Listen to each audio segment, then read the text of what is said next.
अस्सलाम वालेकुम क्लास। आज आप लोगों का next chapter number 7 which is matrices and determinants, ये स्टार्ट करने जा रहे हैं। अब मैट्रिसेस और डिटर्मिनेंट्स की दो पोर्शन है इस चैप्टर के। मैट्रिसेस अलग हैं, डिटर्मिनेंट्स अलग हैं। मैट्रिसेस का ही डिटर्मिनेंट निकाला जाता है। तो मैट्रिसेस यानी कि मैट्रिक्स की प्लूरल आपकी फॉर्म मैट्रिसेस होती है। मैट्रिक्स क्या है उसको हम अब डिटेल में समझने जा रहे हैं।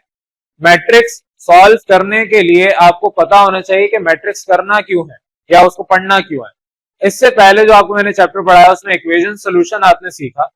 इक्वेशन सोल्यूशन आपने दो इक्वेशन को साइमल्टेनियसली सॉल्व किया। अगर वही दो इक्वेशन को साइमल्टेनियसली सॉल्व करना है किसी और मेथड से, वो मैट्रिक्स मेथड होता है। मैट्रिक्स से आप मैट्रिक्स बना के सॉल्व करते हैं। अब आप लोग तो लिमिटेड है दो इक्वेशन को एक साथ सॉल्व करने के लिए, आगे थोड़ा सा और डिटेल में सिखा दूं, तीन इक्वेशन को एक साथ सॉल्व कर लेंगे। लेकिन जब चार इक्वेशंस आएंगी, पांच इक्वेशंस आएंगी, तो उनको सॉल्व करना बहुत कॉम्प्लिकेटेड हो जाता है। उनको सॉल्व करना बहुत लेंथी प्रोसीजर हो जाता है, बहुत मुश्किल हो जाता है। तो दो तक तो बहुत आराम से आप कर लेते हैं, लेकिन तीन इक्वेशन थोड़ा और टाइम कंज्यूमिंग होता है, चार इक्वेशन तो और ज्यादा हो जाता है। तो चार इक्वेशन को आप जितने देर में उस तरीके से जैसे दो या तीन को करते हैं साइमल्टेनियसली सॉल्व, वैसे करेंगे तो आपको अच्छा खासा वक्त लगेगा। तो नेक्स्ट आपके पास मैट्रिक्स मेथड होता है। अगर इस तरीके से आप करेंगे अपनी चार इक्वेशन को सॉल्व, तो आधे से भी कम वक्त में वो सॉल्व हो जाएगा। दूसरा, आपको आसानी होती है कि कंप्यूटर के अंदर भी सॉल्व हो जाता है। आप कंप्यूटर को इस तरीके से बना के दे दें अपनी इक्वेशन, वो खुद ब खुद आंसर निकाल देगा। इक्वेशन में भी निकाल सकता है, लेकिन अलग मेथड है, इसलिए आपको एक अलग नया मेथड सिखाया जा रहा है। अब यहाँ पर ये मेथड मैट्रिसेस भी इस्तेमाल इसीलिए किए जाते हैं ताकि इक्वेशन को सॉल्व कर लें। इक्वेशन सोल्यूशन टेक्निक ही है मैट्रिसेस भी। मैट्रिक्स क्या है, किस तरह से रिप्रेजेंट होता है? अगर कोई भी आपकी वैल्यू इस तरीके से स्क्वायर या लार्ज ब्रैकेट के फॉर्म में लिखी हुई है और उसके अंदर कोई ना कोई नंबर्स या एलिमेंट्स कोई भी हो, एलिमेंट बोलूं या नंबर बोलूं सब एक ही है, कोई भी वेरिएबल हो या कुछ भी हो, अंदर आपके पास एलिमेंट रिप्रेजेंट हो रहे हैं और अलग अलग आपको रिप्रेजेंट हो रहे हैं, जिसमें आपको नजर आ रहा है कि आपकी रॉ जिस तरीके से एरो डाला हुआ है ये पूरी रॉ है। इस मैट्रिक्स के तीन रॉज हैं और तीन कॉलम है। तो इसी तरीके से इस मैट्रिक्स के दो रॉज और दो कॉलम है। जब भी आप अपने किसी भी इस तरीके की रिप्रेजेंटेशन को अरेंज करके देते हैं और उसमें आपको नजर आ रहा है कि आपके स्क्वायर ब्रैकेट या लार्ज ब्रैकेट लगे हुए हैं और अंदर उसमें नंबर और एलिमेंट्स जो भी हैं वो रिप्रेजेंट किए हुए हैं इस तरह से, तो ऐसी रिप्रेजेंटेशन को आप कहते हैं कि ये एक मैट्रिक्स है। अब मैट्रिक्स में रॉज और कॉलम आपको दिए जाते हैं। फॉर एग्जांपल इस मैट्रिक्स की बात करूं तो इसमें दो रॉज और दो कॉलम्स हैं। ऑर्डर ऑफ अ मैट्रिक्स एक और नई टर्म आपको यहाँ पर सीखनी है। ऑर्डर ऑफ अ मैट्रिक्स को हम कहते हैं कि रॉज इंटू कॉलम्स क्या वैल्यू आएगी, तो रॉज इंटू कॉलम आपके पास यहाँ 2 मल्टीप्लाई बाय 2 है। आपको सॉल्व करके नहीं बताना कि आंसर 4 आता है। 2 by 2 is the order of this matrix. तो जब भी आपसे बोला जाएगा ऑर्डर ऑफ अ मैट्रिक्स बताएं तो वो 2 by 2 होगा। अब ये वाला आपके पास अगर मैट्रिक्स आ रहा है तो इसमें नजर आ रहा है कि तीन रॉज और तीन कॉलम्स हैं, तो इसका ऑर्डर क्या होगा 3 by 3। सिमिलरली एक और हम देख लेते हैं एग्जांपल। आपके पास यहाँ पर तीन रॉज तो नजर आ रही हैं लेकिन कॉलम दो हैं, तो आपके पास यहाँ पर इस तरीके के मैट्रिक्स में ऑर्डर 3 by 2 होगा। 2 by 3 नहीं है इसका, ऑल्दो 2 by 3 आप दूसरा बना सकते हैं। जैसे कि यहाँ पर मैंने एक एग्जांपल दी है, दो रॉज और तीन कॉलम है तो ये 2 by 3 का है। लेकिन यहाँ पर रॉज इंटू कॉलम ऑर्डर कहलाता है, कॉलम इंटू रॉज ऑर्डर नहीं होता। रॉज इंटू कॉलम जब आप करेंगे वो कहलाएगा ऑर्डर ऑफ दैट मैट्रिक्स। अब यहाँ पर इस मैट्रिक्स का ऑर्डर तो 3 by 2 हो गया। जितने भी इस तरह के मैट्रिसेस हैं, वो जितनी भी रिप्रेजेंटेशन है उसको आप इंक्लूड करेंगे मैट्रिसेस के अंदर। अब मैट्रिक्स की टाइप है, जितने भी मैट्रिसेस हैं उनको हमने मेनली दो टाइप्स में डिवाइड कर दिया है। पहली टाइप आपकी स्क्वायर मैट्रिक्स, दूसरी टाइप रेक्टेंगुलर मैट्रिक्स। आपके रेक्टेंगुलर मैट्रिक्स इस तरह से कि ऑर्डर जिसका एक नहीं होता एक जैसा, यानी number of rows are not equal to number of columns, उसे आप कहेंगे कि वो रेक्टेंगुलर मैट्रिक्स है। लेकिन जहां पर आपके पास number of rows are equal to number of columns, वहां पर आप कहेंगे कि ये स्क्वायर मैट्रिक्स है। तो definition of a rectangular matrix, अब टाइप्स ऑफ मैट्रिक्स पे आ रहा हूं। रेक्टेंगुलर मैट्रिक्स की डेफिनेशन होती है the matrix in which number of rows are not equal to number of columns. तो नंबर ऑफ रॉज अगर नंबर ऑफ कॉलम के बराबर नहीं है तो ऐसे मैट्रिक्स को आप कहेंगे कि ये आपका रेक्टेंगुलर मैट्रिक्स है। उसकी एग्जांपल मैंने यहाँ पर कुछ दे दी। जैसे आपके यहाँ पर दो रॉज और तीन कॉलम है, इधर तीन रॉज और दो कॉलम है, तो ये आपके दोनों जो एग्जांपल दी हैं ये दोनों ही रेक्टेंगुलर मैट्रिक्स है। नेक्स्ट आपके पास है स्क्वायर मैट्रिक्स। स्क्वायर मैट्रिक्स में आपके यहाँ पर 2 रॉज और 2 ही कॉलम है, तो इसका ऑर्डर भी 2 by 2 है। ऑर्डर को हम इस तरह से भी रिप्रेजेंट करते हैं 2 into 2 ब्रैकेट में लिख के। सिमिलरली एक और आपके पास मैट्रिक्स है जिसमें 3 रॉज और 3 कॉलम्स हैं, ऑर्डर इसका 3 by 3 है। तो ये दोनों जो मैंने टाइप्स यहाँ पर डिस्कस किए, दोनों टाइप्स आपकी कहलाती है स्क्वायर मैट्रिक्स। अब स्क्वायर मैट्रिक्स की डेफिनेशन क्या होगी? The matrix in which number of rows are equal to number of columns.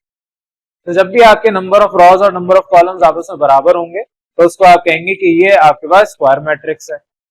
लेकिन अब मजीद स्क्वायर मैट्रिक्स की भी हमने फर्दर सब कैटेगरीज, फर्दर टाइप्स डिवाइड कर दी हैं कि स्क्वायर मैट्रिक्स और किस तरह से लिखा जा सकता है। एक तो सिंपल रिप्रेजेंटेशन ये हो गई, लेकिन अब डिफरेंट टाइप्स भी होती हैं। जैसे पहली टाइप आपके पास जीरो या नल मैट्रिक्स इसको कहते हैं। जीरो मैट्रिक्स या नल मैट्रिक्स का मतलब अंदर वैल्यू सब में सारे एलिमेंट जीरो होंगे। अब 2 by 2 है या 3 by 3 है, सारे के सारे एलिमेंट्स अगर जीरो हैं तो वो आपका मैट्रिक्स कहलाएगा जीरो मैट्रिक्स या नल मैट्रिक्स। अगर 2 by 2 है तो जीरो के नीचे सबस्क्रिप्ट में छोटा सा 2 लिखेंगे।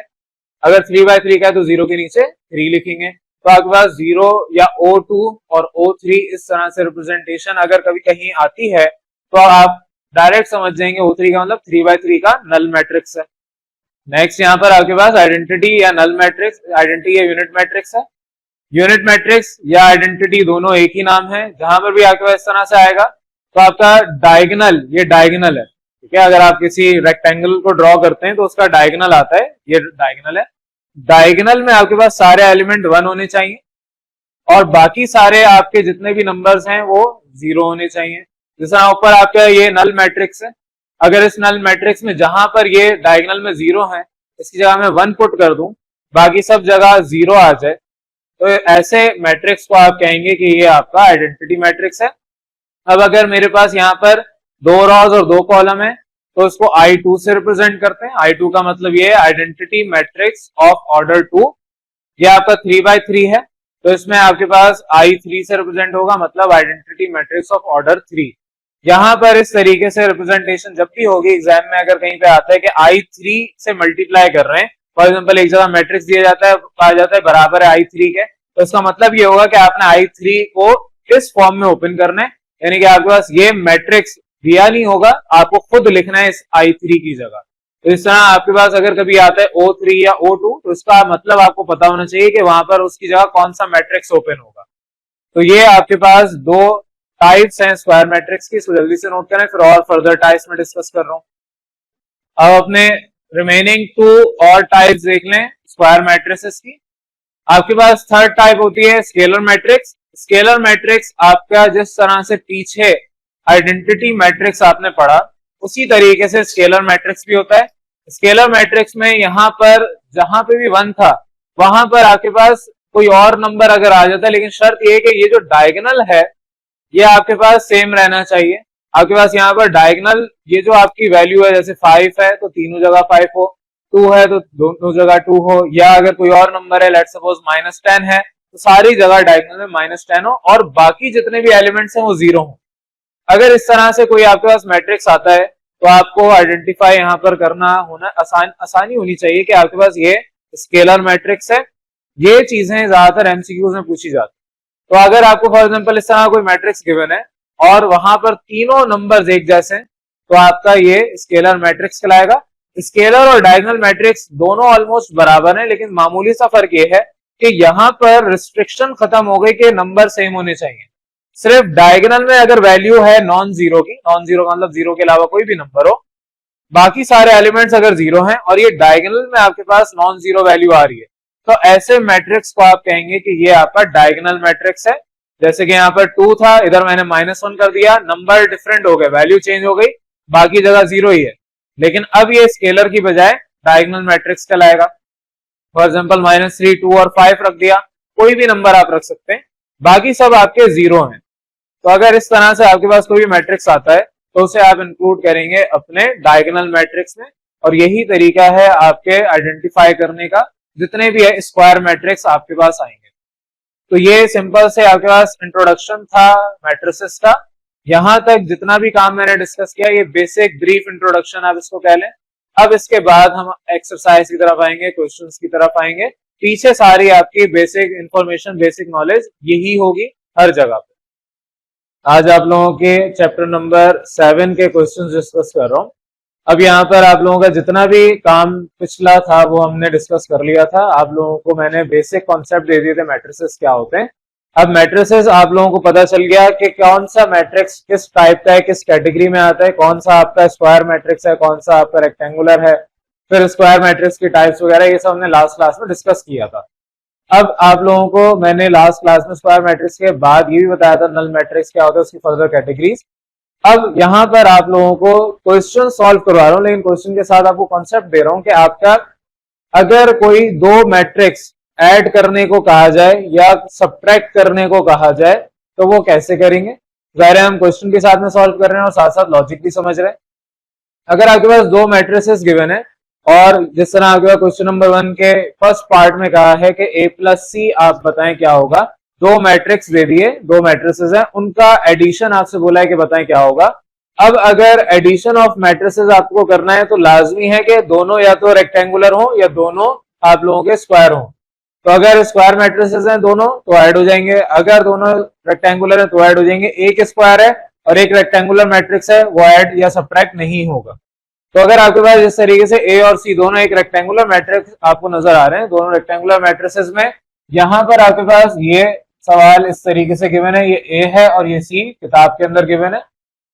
अब अगर एक मैट्रिक्स ए और दूसरा मैट्रिक्स सी ऐड करना है तो दोनों को ऐड करने के लिए तरीकेकार ये होता है कि जो आपका एलिमेंट जहां है और दूसरे मैट्रिक्स में एलिमेंट वही उसी जगह पर है, वो दोनों आपस में ऐड होंगे। यानी कि यहाँ 1 है और उसी सेम पोजीशन पे यहाँ पर 2 है तो 1 + 2 होगा, क्योंकि बीच में प्लस साइन है तो 1 + 2 हो जाएगा।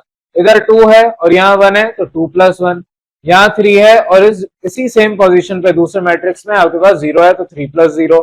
इधर 5 है और यहाँ दूसरे में 3 है तो 5 + 3। सिमिलरली 7 + 5 और 8 + 2, जहां पर जो एलिमेंट जिस पोजीशन पे है वो एलिमेंट दूसरे मैट्रिक्स के अंदर आप देखेंगे और उनको ही ऐड करवाएंगे।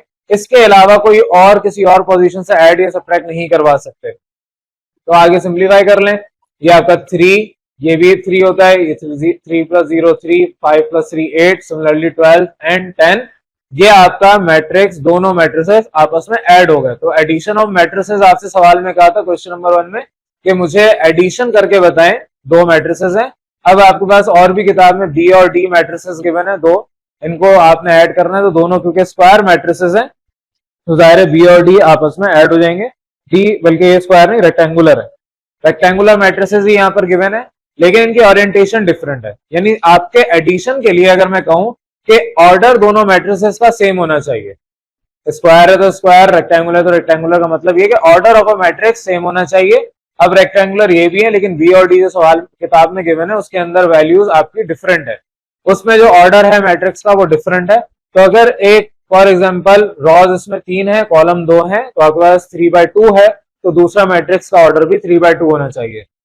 जैसे बी के अंदर ऑर्डर 2/3 है तो दूसरा मैट्रिक्स भी ऑर्डर 2/3 का होना चाहिए। ऑर्डर सेम होगा तो हम ऐड या सब्ट्रैक्ट कर देंगे। अब आपका नेक्स्ट क्वेश्चन, क्वेश्चन नंबर 2 के पार्ट्स गिवन है, उसमें भी यही मजीद कहा है कि आपने इनको सॉल्व करना है। तो मैं डायरेक्ट आप लोगों को यहाँ पर सेकंड क्वेश्चन का थर्ड पार्ट स्टार्ट करवा रहा हूँ। फर्स्ट और सेकंड आप खुद कर लेंगे। सेकंड तो इटसेल्फ 5a है तो यहाँ पर वो इटसेल्फ आपका इंक्लूड हो गया। अब थर्ड पार्ट में आपसे कहा है 5a + b, तरीकेकार पहला समझा दिया, सोल्यूशन की प्रॉपर हेडिंग डालनी है। उसके बाद आपको जिस तरह यहाँ पर करवाया वैसे ही इधर भी आपने क्वेश्चन उतारना है, सोल्यूशन की हेडिंग डालनी है, फिर उसके बाद से मैं आपको सोल्यूशन करवा रहा हूँ। 5a + b बराबर है 5। अब यहाँ पर a की जगह मैट्रिक्स a की वैल्यू प्लस मेरे पास जगह खत्म हो गई है, कभी आपके पास भी खत्म हो जाए तो दूसरी तरफ आपने नीचे लाइन में वही सेम सिंबल प्लस और अगला जो मैट्रिक्स है वो लिख देना है। तो 5 मैट्रिक्स a + b, तो आपके पास यही चीज लेफ्ट साइड पे कहा थी, ये मालूम करें। अब आपको पहले जाहिर है 5 × a करना पड़ेगा क्योंकि वैल्यू वो मल्टीप्लाई हो रही है, सिंपल बोर्ड मास यहाँ पर भी अप्लाई होता है।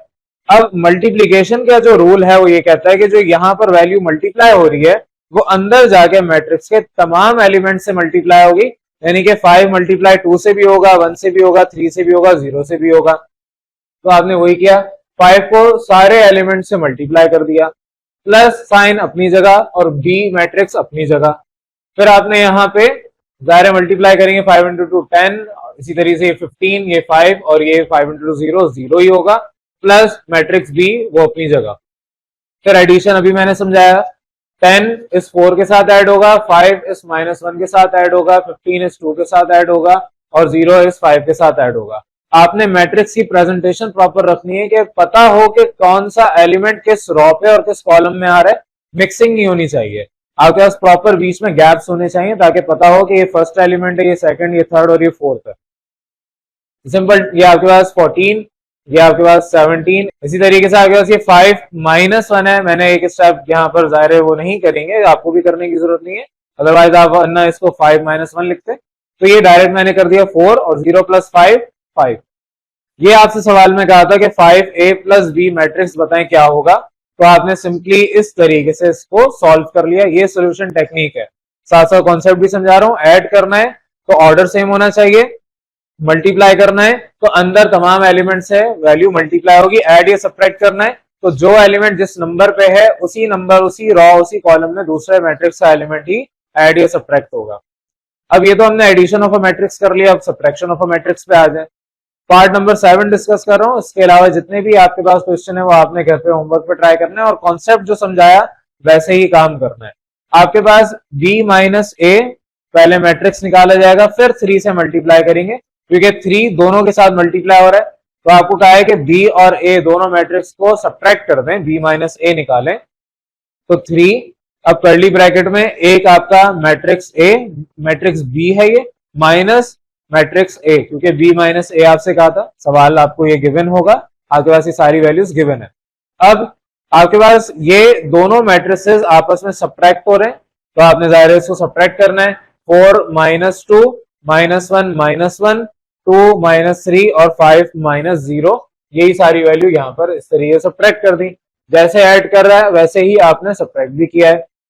तो एडिशन का जो कॉन्सेप्ट है वही सब्ट्रैक्शन का सेम है, तो जाहिर है वहां एडिशन हो रही है, वहां पे ऐड हो रहा है, यहाँ पर सब्ट्रैक्शन वैल्यू कम हो रही है। तो 4 - 2 2 2 - 3 -1 -1 और -1 -2 5 - 0 5।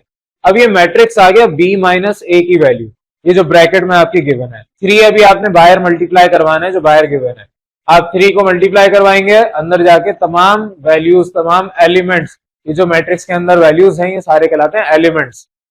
तो तमाम एलिमेंट्स के पास जाके ये 3 मल्टीप्लाई होगा, 3 × 2, इससे इधर -2 से भी 3 मल्टीप्लाई होगा, इस -1 से भी और 5 से भी। तो आपने सिंपली मल्टीप्लाई करवाया, ये आपके पास 6, ये -3, ये आपके पास -6 और ये 15। जब आप यहाँ पर इस तरीके से फाइनल आंसर इसको कहेंगे कि सवाल में आपसे कहा था 3 टाइम्स ऑफ b - a निकालें, और आपने इस मेथड, इस प्रोसीजर से सॉल्व करके आंसर निकाल लिया। अब आप लोगों का next question, question number 3 start कर रहा हूँ। क्वेश्चन नंबर 3 का फर्स्ट पार्ट, ये चारों ही पार्ट हैं। आपसे क्वेश्चन नंबर 3 में कहा है कि जो मैट्रिसेस यहाँ पर गिवन है a, b और c और d, इन चारों का आप ट्रांसपोज बताएं। तो ट्रांसपोज ऑफ अ मैट्रिक्स आपको एक कॉन्सेप्ट आज सिखाना है। ट्रांसपोज ऑफ अ मैट्रिक्स हम कहते हैं कि जब भी किसी मैट्रिक्स का आपसे कहा जाए कि ट्रांसपोज निकाल के दें, तो इसका मतलब होता है जो उसकी रॉज हैं वो कॉलम में तब्दील हो जाएंगे। ये आपकी जो रॉ है 2 और 7, ये एलिमेंट अब ट्रांसपोज करने के बाद कॉलम में कन्वर्ट हो गए। तो मेरे पास 2 और 7 एक रॉ थी, अब ये 2 और 7 एक कॉलम बन गया। सिमिलरली दूसरी रॉ आपके पास 3 और 5 थी, अब ये दूसरी रॉ आपका दूसरा कॉलम बन गया। तो ट्रांसपोज का मतलब होता है कि आपके पास जो भी मैट्रिक्स गिवन है उसकी रॉस को कन्वर्ट कर दें कॉलम में। अब अगर इस तरीके से आपके पास सवाल आता है, रॉ आपकी 2 और 7 थी, अब ये कॉलम में 2 और 7 वैल्यू आ गई। सिमिलरली दूसरी रॉ 3 और 5 थी, अब दूसरा कॉलम 3 और 5 का बन गया। ये आपके पास कॉन्सेप्ट है ट्रांसपोज का। अब इसकी एग्जांपल देखते हैं। ट्रांसपोज का कॉन्सेप्ट मैंने आपको बता दिया कि जब भी किसी मैट्रिक्स के ऊपर लिखा जाए ट्रांसपोज, तो उसकी रिप्रेजेंटेशन ऐसे करते हैं, ऊपर टी छोटा सा लिखते हैं, और वो हटाने के लिए यानी ट्रांसपोज अप्लाई करने के लिए जितने भी रॉज हैं वो उतने कॉलम बन जाएंगे। तो जैसे बी मैट्रिक्स के अंदर आपके पास यहाँ 2 रॉज हैं, आपको यहाँ पर नजर आ रहा है कि एक ये रॉ है, दूसरी आपके पास ये रॉ है। अब ट्रांसपोज अप्लाई करेंगे तो ये 2 कॉलम बन जाएंगे। अभी यहाँ पर 3 कॉलम्स हैं, लेकिन ट्रांसपोज करने के बाद अब 2 कॉलम बन जाएंगे। कैसे? 4 2 7 ये एक कॉलम के एलिमेंट्स है, 4 2 7 अब ये एक कॉलम के एलिमेंट्स हो गए। ये आपका एक रॉ के एलिमेंट्स थे, अब ये एक कॉलम के एलिमेंट्स बन गए।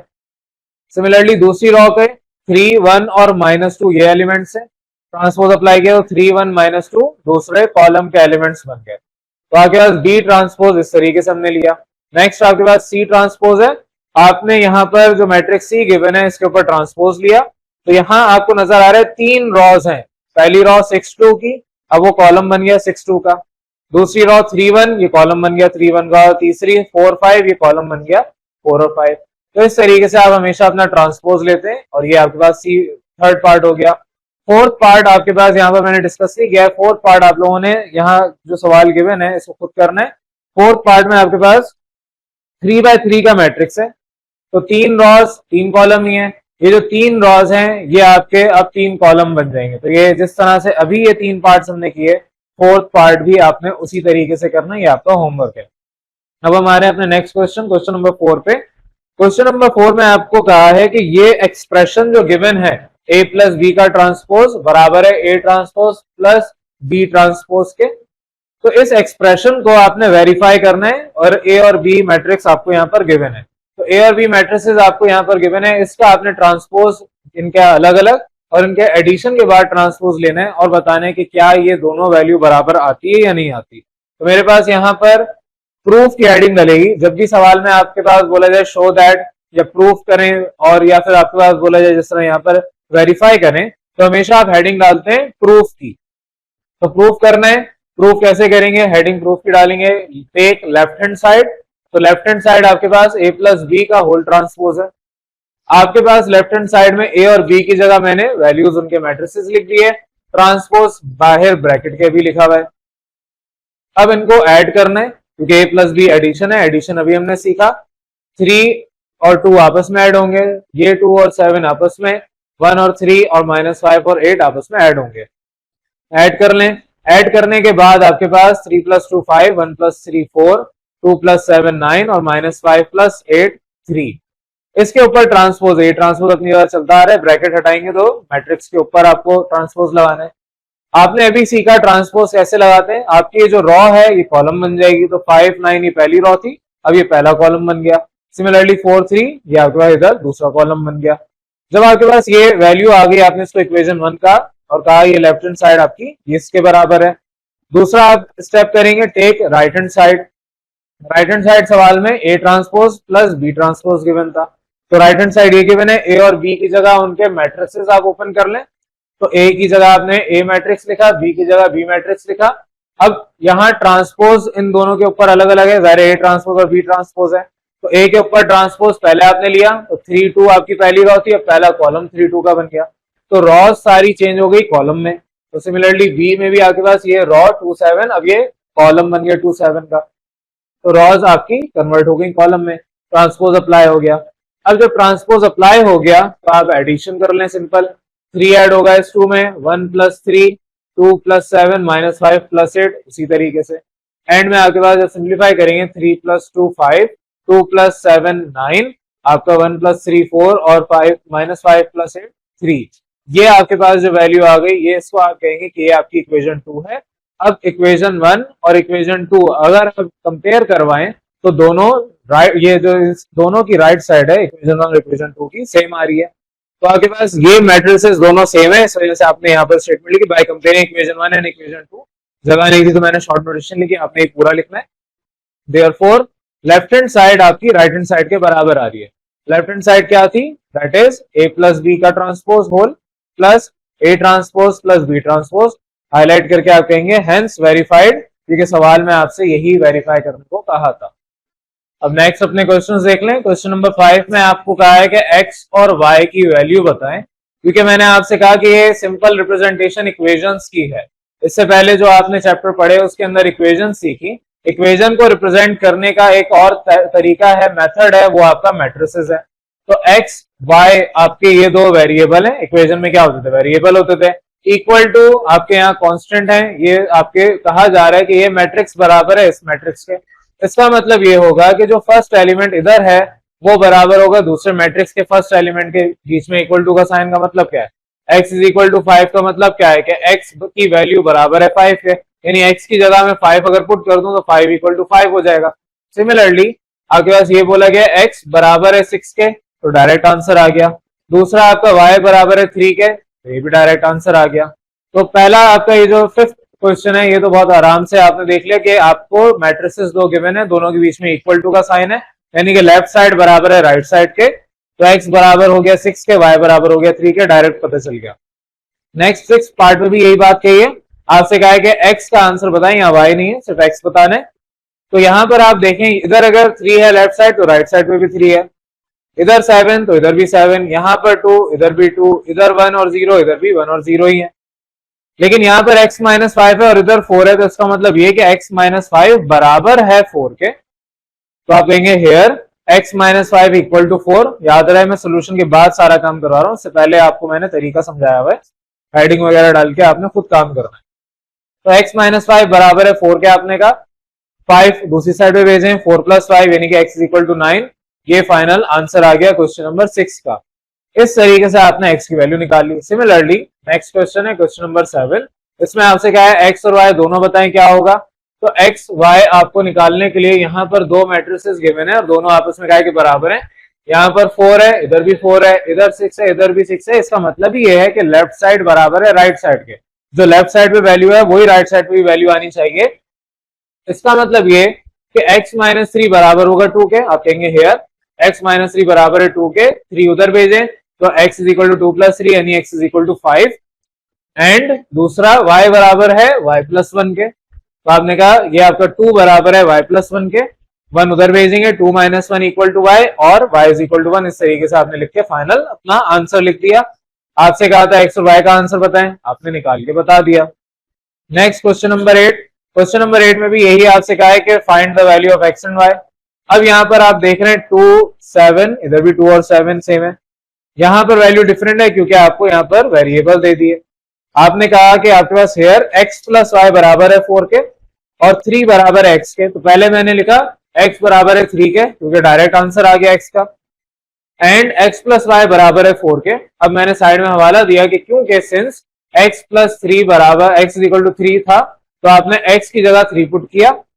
आपने हवाला दिया since x equal to 3 put किया x की जगह, तो 3 प्लस वाई इक्वल टू 4, 3 उधर शिफ्ट करें, 4 माइनस 3 यानी y इज इक्वल टू 1। ये आपका फाइनल आंसर आ गया। तो यहां तक जितने भी क्वेश्चन किए उसके अंदर सिंपल x और y आपको निकालना था और इस तरीके से आपने सॉल्व कर लिया। अस्सलाम वालेकुम क्लास। अब आप लोगों के पास आज क्वेश्चन नंबर 9 से ऑनवर्ड हम डिस्कस कर रहे हैं। अब इसके बाद जितने भी आपके पास्ट ईयर के क्वेश्चंस हैं मैं सिर्फ वही डिस्कस करूंगा, क्योंकि आपका मैट्रिसेस सिर्फ इस चैप्टर की बात करूं तो बहुत छोटा सा है, क्योंकि उसमें इंपॉर्टेंट टॉपिक्स आपको करवाए गए हैं, जैसे कि आपका इनवर्स ऑफ मैट्रिक्स निकालना है, आपको क्रैमर्स मेथड के थ्रू अपनी वैल्यूज निकालनी है, इनवर्स ऑफ मैट्रिक्स या मैट्रिक्स मेथड के थ्रू निकालना है, या इसके अलावा आपकी मल्टीप्लीकेशन ऑफ मैट्रिसेस हो गया, एडिशन या सब्ट्रैक्शन ऑफ मैट्रिक्स हो गया। ये छोटे छोटे कॉन्सेप्ट है, उसकी प्रैक्टिस के लिए किताब में आपके अच्छे खासे क्वेश्चंस गिवन है। ज़ाहिर मैं कॉन्सेप्ट करवाऊंगा, बाकी आपने खुद काम करना है, किताब को खुद पढ़ना है। अब क्वेश्चन नंबर 9 आपके ये जितने भी आगे करवा रहे हैं पास्ट ईयर पेपर का क्वेश्चन है। आपसे कहा है कि अगर मेरे पास क्वेश्चन नंबर 9 में कहा है ये दो मैट्रिसेस एक दूसरे के बराबर हैं तो मेरे पास x, y और z की वैल्यू क्या आएगी। तो आपके पास यहाँ पर सोल्यूशन की प्रॉपर ब्लू मार्कर से हेडिंग डलेगी, अंडरलाइन करना है उसको ब्लैक से, और फिर उसके बाद यहां से आपको जो मैं करवा रहा हूँ ये आपका एज इट इज सोल्यूशन होगा। एग्जाम में जाहिर है आप लोगों को क्वेश्चन लिखना नहीं होता, आप क्वेश्चन नंबर का रेफरेंस डालते हैं, उसके बाद सोल्यूशन की हेडिंग डाल के फिर आप काम करते हैं। तो वैसे ही मैं आपको यहाँ पर काम करवा रहा हूँ। तो सोल्यूशन के बाद आपने क्या करना है, इसको एज इट इज क्वेश्चन दोबारा उतारेंगे। अब कहेंगे हेयर जो आपके पास x है, हमेशा याद रखेंगे जो आपके पास वैल्यू होती है, जो एलिमेंट यहाँ पर है वो वैल्यू इस एलिमेंट के बराबर होगी अगर बीच में इक्वल टू का साइन। तो इसका मतलब ये कि x बराबर होगा 2 माइनस एक्स के। अब इसको सिंप्लीफाई कर लें, इस x को उधर भेज दें, आपके पास x plus x is equal to 2 यानी 2x इज इक्वल टू 2। ये 2 इधर जाके डिवाइड होगा, आपके पास कैंसिल आउट होंगे, आपस में x सेम टेबल में आते हैं। x is equal to 1, x की वैल्यू आ गई। ऑल्सो आपके पास ये जो y है ये इधर एलिमेंट जो पड़ा है वो इस एलिमेंट के बराबर होगा, यानी y बराबर होगा 2y माइनस 1 के। रीअरेंज करें, 1 will be equal to 2y minus y और y is equal to 1। Similarly आपके पास यहाँ पर z बराबर होगा 6 प्लस 4z के। आप z को और 6 को आगे पीछे अरेंज करें, ये z इधर आके माइनस और ये इधर जाके माइनस 6 हो जाएगा। तो माइनस 6 बराबर होगा 4z माइनस z यानी कि इक्वल टू 3z। अब यहाँ 3 मल्टीप्लाई हो रहा है, इधर जाके डिवाइड होगा, माइनस 6 अपॉन 3 एक ही टेबल में आते हैं, तो आपके पास -2 आंसर आ जाएगा z का। तो सिंपली आपने इस तरीके से अपने x, y और z की वैल्यू निकालनी है अपने इस क्वेश्चन नंबर 9 में। अब नेक्स्ट क्वेश्चन है क्वेश्चन नंबर 15। इसमें आपको कहा है कि A प्लस बी ट्रांसपोज आपको निकालना है। अब जितने भी क्वेश्चंस मैंने आपको पीछे इसके नहीं करवाए 9 से 15 तक बीच में जितने भी क्वेश्चंस हैं उसमें कुछ ना कुछ आपको मैं पीछे पढ़ा चुका हूं, वही सारे क्वेश्चन बना के आपको दे दिए गए। एग्जाम के पॉइंट ऑफ व्यू से जाहिर है वो एग्जाम में नहीं पूछेगा, इंपॉर्टेंट नहीं है, लेकिन वो कॉन्सेप्चुअली बहुत इंपॉर्टेंट है, तो आपने वो खुद कोशिश करनी है। किताब में सोल्यूशन आपके पास सारा मौजूद है। इस लेक्चर में मैं आपको इंपॉर्टेंट क्वेश्चंस करवा रहा हूं। अब आपके पास 15 में क्या है कि A प्लस बी ट्रांसपोज निकाले, तो A प्लस बी ट्रांसपोज में पहले बी ट्रांसपोज, आपको ट्रांसपोज का कॉन्सेप्ट पता होना चाहिए। मैंने आपको लास्ट क्लास में पढ़ाया था कि ट्रांसपोज का मतलब होता है कि नंबर ऑफ रॉज जितनी भी हैं अब वो नंबर ऑफ कॉलम्स बन जाएंगे, यानी कि जितने भी रॉज हैं वो शिफ्ट हो जाएंगी, कन्वर्ट हो जाएंगी कॉलम्स के अंदर। तो मेरे पास A और B मैट्रिसेस ये गिवन है, D के ऊपर ट्रांसपोज आप भी इसी तरीके से ब्रैकेट के बाहर T लिखेंगे, इसका मतलब ट्रांसपोज अभी आपने लेना है। अगले स्टेप में A तो एज इट इज आएगा, लेकिन B के ऊपर आपका जो ट्रांसपोज है वो अप्लाई हो जाएगा। तो आपकी जो रॉ थी 10, 4 और -8, अब ये पहला कॉलम बन गया 10, 4 और -8 का। तो जितनी भी रॉज हैं अब वो कॉलम्स में कन्वर्ट हो गए। आपके पास A तो एज इट इज, लेकिन B ट्रांसपोज चेंज हो गया। अब आपको पता है जब भी आपने किसी मैट्रिक्स को ऐड या सब्ट्रैक्ट करना है तो मैट्रिसेस ऐड या सब्ट्रैक्ट तभी होंगे जब उनका ऑर्डर सेम होगा। 2x2 का मैट्रिक्स है तो वो 2x2 के साथ ही ऐड या सब्ट्रैक्ट होगा, 3x3 है तो 3x3 के साथ। Order of the matrix same होना चाहिए, 2x3 या 3x2 है तब भी ऑर्डर सेम होना चाहिए। तो अब मेरे पास 7 ऐड होगा 10 में, इसी तरीके से 4 ऐड होगा 4 में, 6 ऐड होगा -8 में। तो इस तरीके सारे आपके जो एलिमेंट्स हैं 6 + 6 -3 + 5 10 + 20, यहाँ सारा उसी तरीके से लिखा है। और आपका इसी तरीके से 5 + 4 8 + 7 और 4 + 15 यहाँ पर एज इट इज आ गया। आपके ये सारे एलिमेंट्स जो जहां पर जिस नंबर जिस पोजीशन पे मौजूद है वो दूसरे एलिमेंट के साथ उसी पोजीशन के साथ ऐड होगा। सिंप्लीफाई कर लें, आपके पास फाइनल आंसर ये आएगा। इसको आप कहेंगे कि ये आपका A plus B transpose matrix नया मैट्रिक्स आ गया। ये A भी नहीं है, ये B भी नहीं है, ये इनका सम भी नहीं है, A प्लस बी ट्रांसपोज है। कि बी ट्रांसपोज अलग मैट्रिक्स होता है और बी मैट्रिक्स अलग है। तो एंड में आप इसको हाईलाइट अगर कर सकते हैं हाईलाइट करते हैं, अदरवाइज ये आपका फाइनल आंसर है। अब आप लोगों का क्वेश्चन नंबर 16, ये सारे पास्ट पेपर क्वेश्चन है। ए का फर्स्ट पार्ट जाहिर पास्ट पेपर नहीं, लेकिन कॉन्सेप्ट आपको सिखाने है कि दो मैट्रिक्स आपस में मल्टीप्लाई कैसे होंगे। तो अभी हम ये सीख रहे हैं कि 2x2 ऑर्डर का मैट्रिक्स अगर है तो मल्टीप्लाई कैसे होगा। किसी भी मैट्रिक्स को अगर मल्टीप्लाई करना है तो अगर एक मैट्रिक्स है उसका order m into n, m का मतलब रॉज, मैंने आपको फॉर्मूला बताया था ऑर्डर ऑफ अ मैट्रिक्स निकालने का कि आपके पास रॉज इंटू कॉलम ये ऑर्डर ऑफ अ मैट्रिक्स होता है। अगर एक मैट्रिक्स है उसके m रॉज और n कॉलम है और दूसरा मैट्रिक्स है उसकी भी रॉज, जाहिर मैट्रिक्स है तो उसकी रॉज और कॉलम्स होंगे, तो उसके भी अगर m इंटू n है तो आप देखेंगे कि पहले मैट्रिक्स के number of columns second matrix के नंबर ऑफ रॉस के बराबर आ रहे हैं या नहीं आ रहे। तो फर्स्ट मैट्रिक्स अगर ये फर्स्ट है और ये सेकंड मैट्रिक्स है तो फर्स्ट मैट्रिक्स के number of columns second matrix के नंबर ऑफ रॉस के बराबर आने चाहिए। अब 2x2 अगर है तो आपके पास 2x2 में तो जाहिर है सेम ही वैल्यू होगी, यानी स्क्वायर मैट्रिक्स तो मल्टीप्लाई होगा ही होगा आपस में। लेकिन अगर रेक्टेंगुलर मैट्रिक्स है, जैसे कि आपके पास यहाँ पर इस पार्ट में पहला मैट्रिक्स आपके पास 2 रॉज है और 3 कॉलम्स है, और इस वाले सेकंड मैट्रिक्स में ये जो आपके पास नंबर ऑफ रॉज हैं वो 3 है और नंबर ऑफ कॉलम्स 2 हैं। तो आपके पास फर्स्ट मैट्रिक्स के number of columns second matrix के नंबर ऑफ रॉज बराबर आ रहे हैं तो ये मल्टीप्लाई होंगे। लेकिन अगर ये आपके पास बराबर नहीं आते, लेकिन अगर मेरे पास ये बराबर नहीं आते तो आपके पास ये कभी भी मल्टीप्लाई नहीं हो सकते। फॉर एग्जांपल अगर मेरे पास मैट्रिक्स होता है 2/3 का और ये है 2/3 का, सेम है, तो ये आपस में कभी भी मल्टीप्लाई नहीं होगी क्योंकि इनका ऑर्डर ही सेम नहीं आ रहा। आप चाहें तो जिस तरह मल्टीप्लीकेशन अभी मैं सिखाने जा रहा हूं वैसे करके देख लें, तब भी आप मल्टीप्लाई नहीं कर सकते। वैल्यू आपके पास उधर एक के पास ज्यादा हो जाएंगी, दूसरे के पास कम हो जाएंगी। तो मल्टीप्लाई करने का एक रूल है, वो सिंपल ये है कि आपने फर्स्ट मैट्रिक्स के नंबर ऑफ कॉलम्स चेक करने सेकंड मैट्रिक्स के नंबर ऑफ रॉज के बराबर आ रहे हैं या नहीं आ रहे। अगर number of columns are equal to number of rows तो आप कहेंगे कि आपकी मल्टीप्लीकेशन अलाउ हो सकती है, आप कर सकते हैं। तो अपने क्वेश्चन की तरफ चलते हैं। फर्स्ट पार्ट में आपके पास 2 स्क्वायर मैट्रिसेस गिवन है। यहाँ पर आपको मल्टीप्लाई करने का तरीका समझना है कि जब भी आपको आपस में मल्टीप्लाई करेंगे मैट्रिक्स को तो ये वाला एलिमेंट मल्टीप्लाई होगा इस वाले एलिमेंट से, तो आपने लिखा 2 × 1, फिर आप लिखेंगे प्लस और सेकंड एलिमेंट मल्टीप्लाई होगा सेकंड आपके एलिमेंट ऑफ अ कॉलम। तो आपके पास second element of this row will multiply second element of this column. तो 1 मल्टीप्लाई होगा 3 से, तो आपने इस तरीके से लिखा। बीच में गैप है दोनों तरफ, तो आपने बीच में गैप रखा। फिर ये 2 मल्टीप्लाई होगा आपके पास इस 2 से, तो आपने यहाँ पर इस तरीके से लिखा, प्लस साइन आएगा। और फिर ये 1 मल्टीप्लाई होगा इस 0 से, 1 मल्टीप्लाई बाय 0 आपने लिखा। ये मल्टीप्लाई करने का तरीका है। सिमिलरली आपके पास ये 3 मल्टीप्लाई होगा पहले इस 1 से, तो 3 इंटू 1।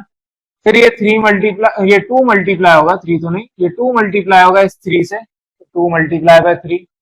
सिमिलरली गैप आएगा बीच में, फिर ये 3 मल्टीप्लाई होगा आपके पास इस 2 से, 3 मल्टीप्लाई बाय 2। और ये 2 मल्टीप्लाई होगा इस 0 से, 2 मल्टीप्लाई बाय 0। ये आपके पास मैट्रिक्स मल्टीप्लाई करने का तरीका है। अब बहुत गंदा हो गया ऊपर वाला मैट्रिक्स वगैरह, में दोबारा नहीं समझा सकता, लेकिन आपने ये करना नहीं है। आपने कोई इस तरह लाइंस नहीं ड्रॉ करनी है, आपके दिमाग में कैलकुलेट होना चाहिए, दिमाग में सारी आपने लाइंस ड्रॉ करनी है।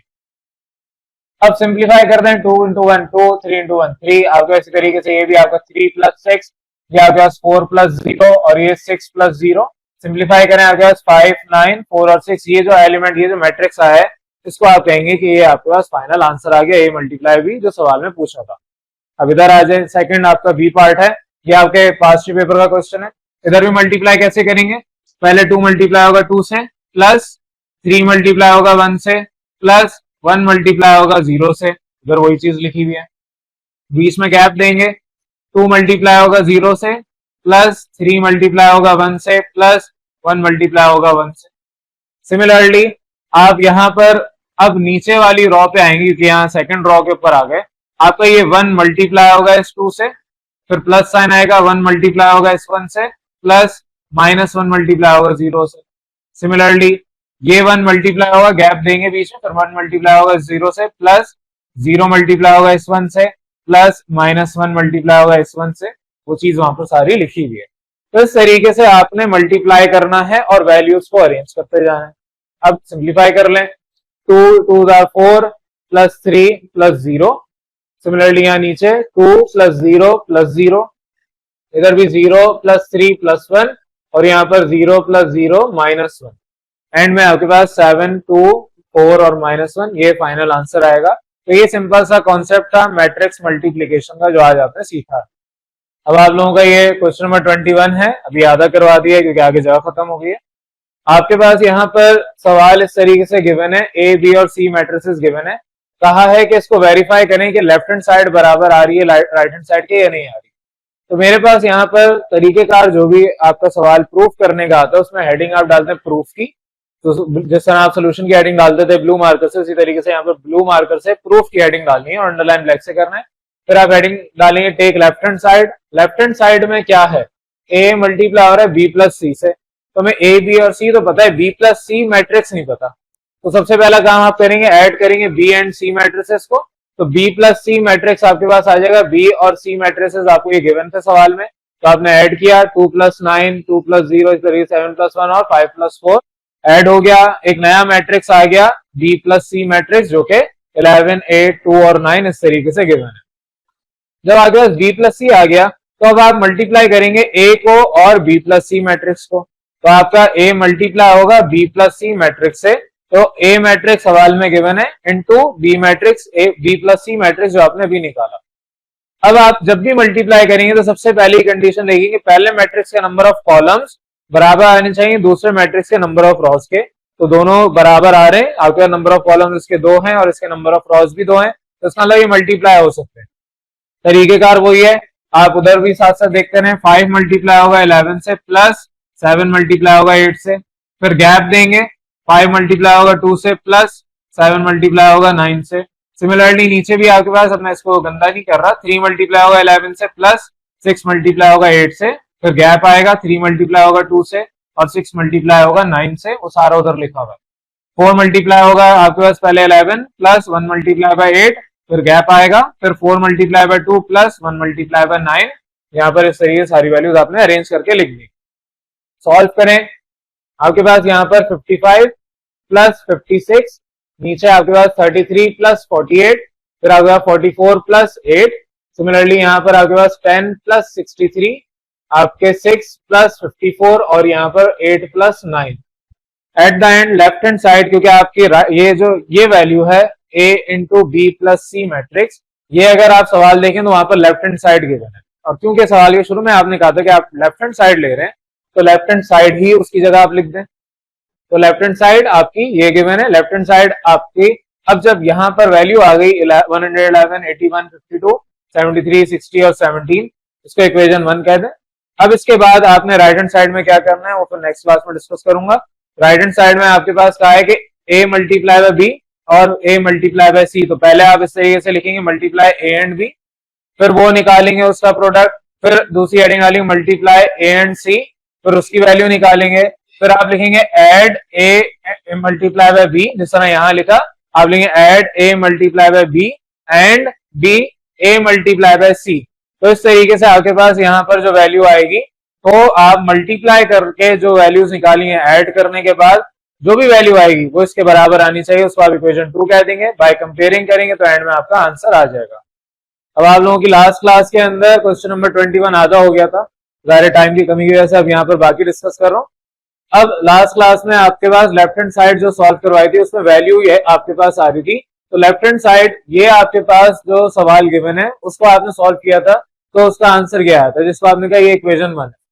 अब उसके बाद आप राइट हैंड साइड पे आएंगे, दूसरा आप कहेंगे टेक राइट हैंड साइड। तो सबसे पहला आपके पास जो काम होगा मल्टीप्लाई करना है a एंड b, क्योंकि आपके पास राइट साइड पे a इंटू बी है, फिर a इंटू सी है, फिर इन दोनों को ऐड करना है।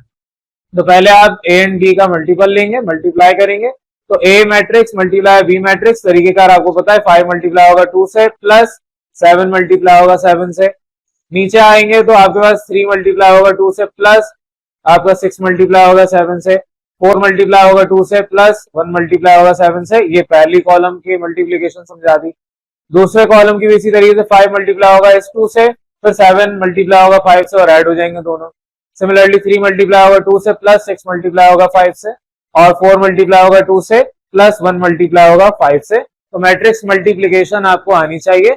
अब आपके पास ऑर्डर कोई भी हो, आपको मैंने समझाया हुआ है कि पहले मैट्रिक्स के नंबर ऑफ कॉलम्स दूसरे मैट्रिक्स के नंबर ऑफ रॉज बराबर होने चाहिए। तो दोनों मैट्रिसेस के आपने ये चीजें चेक कर ली, तो इसका मतलब अगर बराबर है आप मल्टीप्लाई उसको कर सकते हैं, अगर बराबर नहीं है तो आप लिखेंगे मल्टीप्लीकेशन इज नॉट पॉसिबल। अब आपके पास इसको सिंप्लीफाई करेंगे, ये हो गया 10 प्लस 49, नीचे आपके पास 6 प्लस 42 और सिमिलरली 8 प्लस 7, इधर 10 प्लस 35, 6 प्लस 30 और 8 प्लस 5। ये सिंपल आपने मल्टीप्लाई करके आंसर निकाला। तो यहाँ पर a इंटू बी 59, 48, 15, 45, 36 और 13, ये a इंटू बी आ गया। नेक्स्ट आप हेडिंग डालेंगे मल्टीप्लाई a एंड c, क्योंकि आपका दूसरा पार्ट इसी राइट साइड का a इंटू सी निकालना है। तो a और c मैट्रिसेस आपके गिवन है सवाल में, मल्टीप्लाई कर लें। 5 मल्टीप्लाई होगा 9 से, प्लस 7 मल्टीप्लाई होगा 1 से, उसी तरीके से यहाँ लिखा हुआ है। 3 मल्टीप्लाई होगा 9 से, प्लस 6 मल्टीप्लाई होगा 1 से, 4 मल्टीप्लाई होगा 9 से, प्लस 1 मल्टीप्लाई होगा 1 से। पहला कॉलम हो गया। दूसरा कॉलम भी ऐसे 5 into 0 plus 7 into 4, 3 into 0 plus 6 into 4, similarly 4 into 0 plus 1 into 4, multiply कर लिया। सिंप्लीफाई करें 45 प्लस 7, 27 प्लस 6, आपके पास ये 36 प्लस 1, और सिमिलरली ये सारे 0, ये आपके पास 28, 24 और 4। अब ये सिंप्लीफिकेशन सारी आपको अब तक इस लेवल पे आनी चाहिए। एडिशन कर लें, जहां पर जो भी आपकी सिंप्लीफिकेशन है आपके पास 52, 33, 37 और 28, 24 और 4, ये इंटू सी आ गया। अब आपको क्योंकि राइट साइड पे इन दोनों का एडिशन चाहिए तो आप यहाँ पे स्टेटमेंट लिखेंगे add a into B and a into C. मेरे पास a into B plus a into C, दोनों जो मैट्रिसेस आपने निकाले इन दोनों को ऐड कर दें। अब ये आपके पास क्योंकि राइट हैंड साइड है, जो सवाल गिवन है उसका ये एक्चुअली राइट हैंड साइड है ये वाली, तो आप इसकी जगह बार बार ये लिखने के डायरेक्ट राइट हैंड साइड लिख दें एक ही दफा, ताकि वो आपके पास चलता रहे। और क्योंकि एडिशन ऑफ 2 मैट्रिसेस आपको मैंने पीछे सिखाया हुआ है, 59 ऐड होगा 52 में, 48 33 के साथ, 15 37 के साथ ऐड होगा। सिमिलरली 45, 28, 36 और 24, 13 और 4 आपस में ऐड होंगे।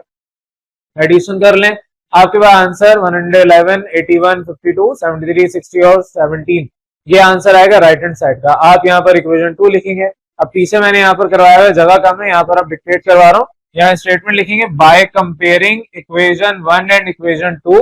जब आप स्टेटमेंट लिखेंगे by comparing equation 1 and equation 2, तो उसके बाद आपके पास थोड़ा सा आंसर यहाँ पर मैं मिटा के चेंज कर रहा हूँ।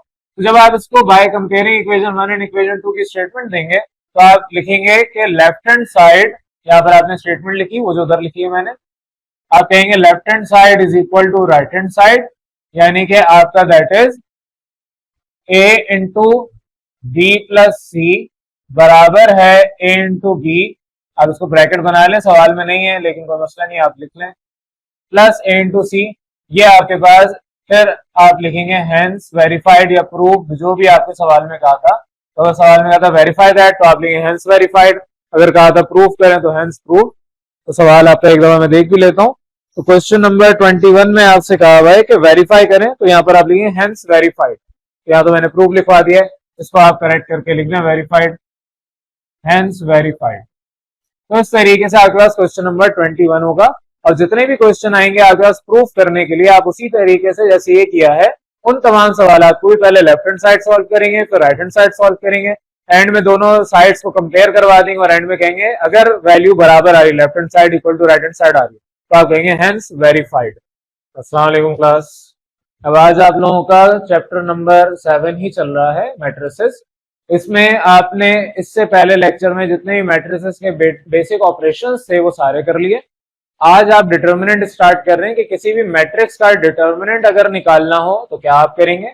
2x2 मैट्रिक्स का डिटर्मिनेंट आपने पिछली मैट्रिक क्लास में सीखा हुआ था, और अगर नहीं भी आपको याद या आप भूल गए तो ये 2x2 का डिटर्मिनेंट हमने यहाँ पर सॉल्व करना ही है सवाल के अंदर। तो हम डायरेक्ट 3x3 मैट्रिक्स के डिटर्मिनेंट को सॉल्व कर रहे हैं। तो अगर आपके पास सवाल में कोई मैट्रिक्स गिवन हो जिसका ऑर्डर 3x3 हो तो उसका डिटर्मिनेंट कैसे आएगा।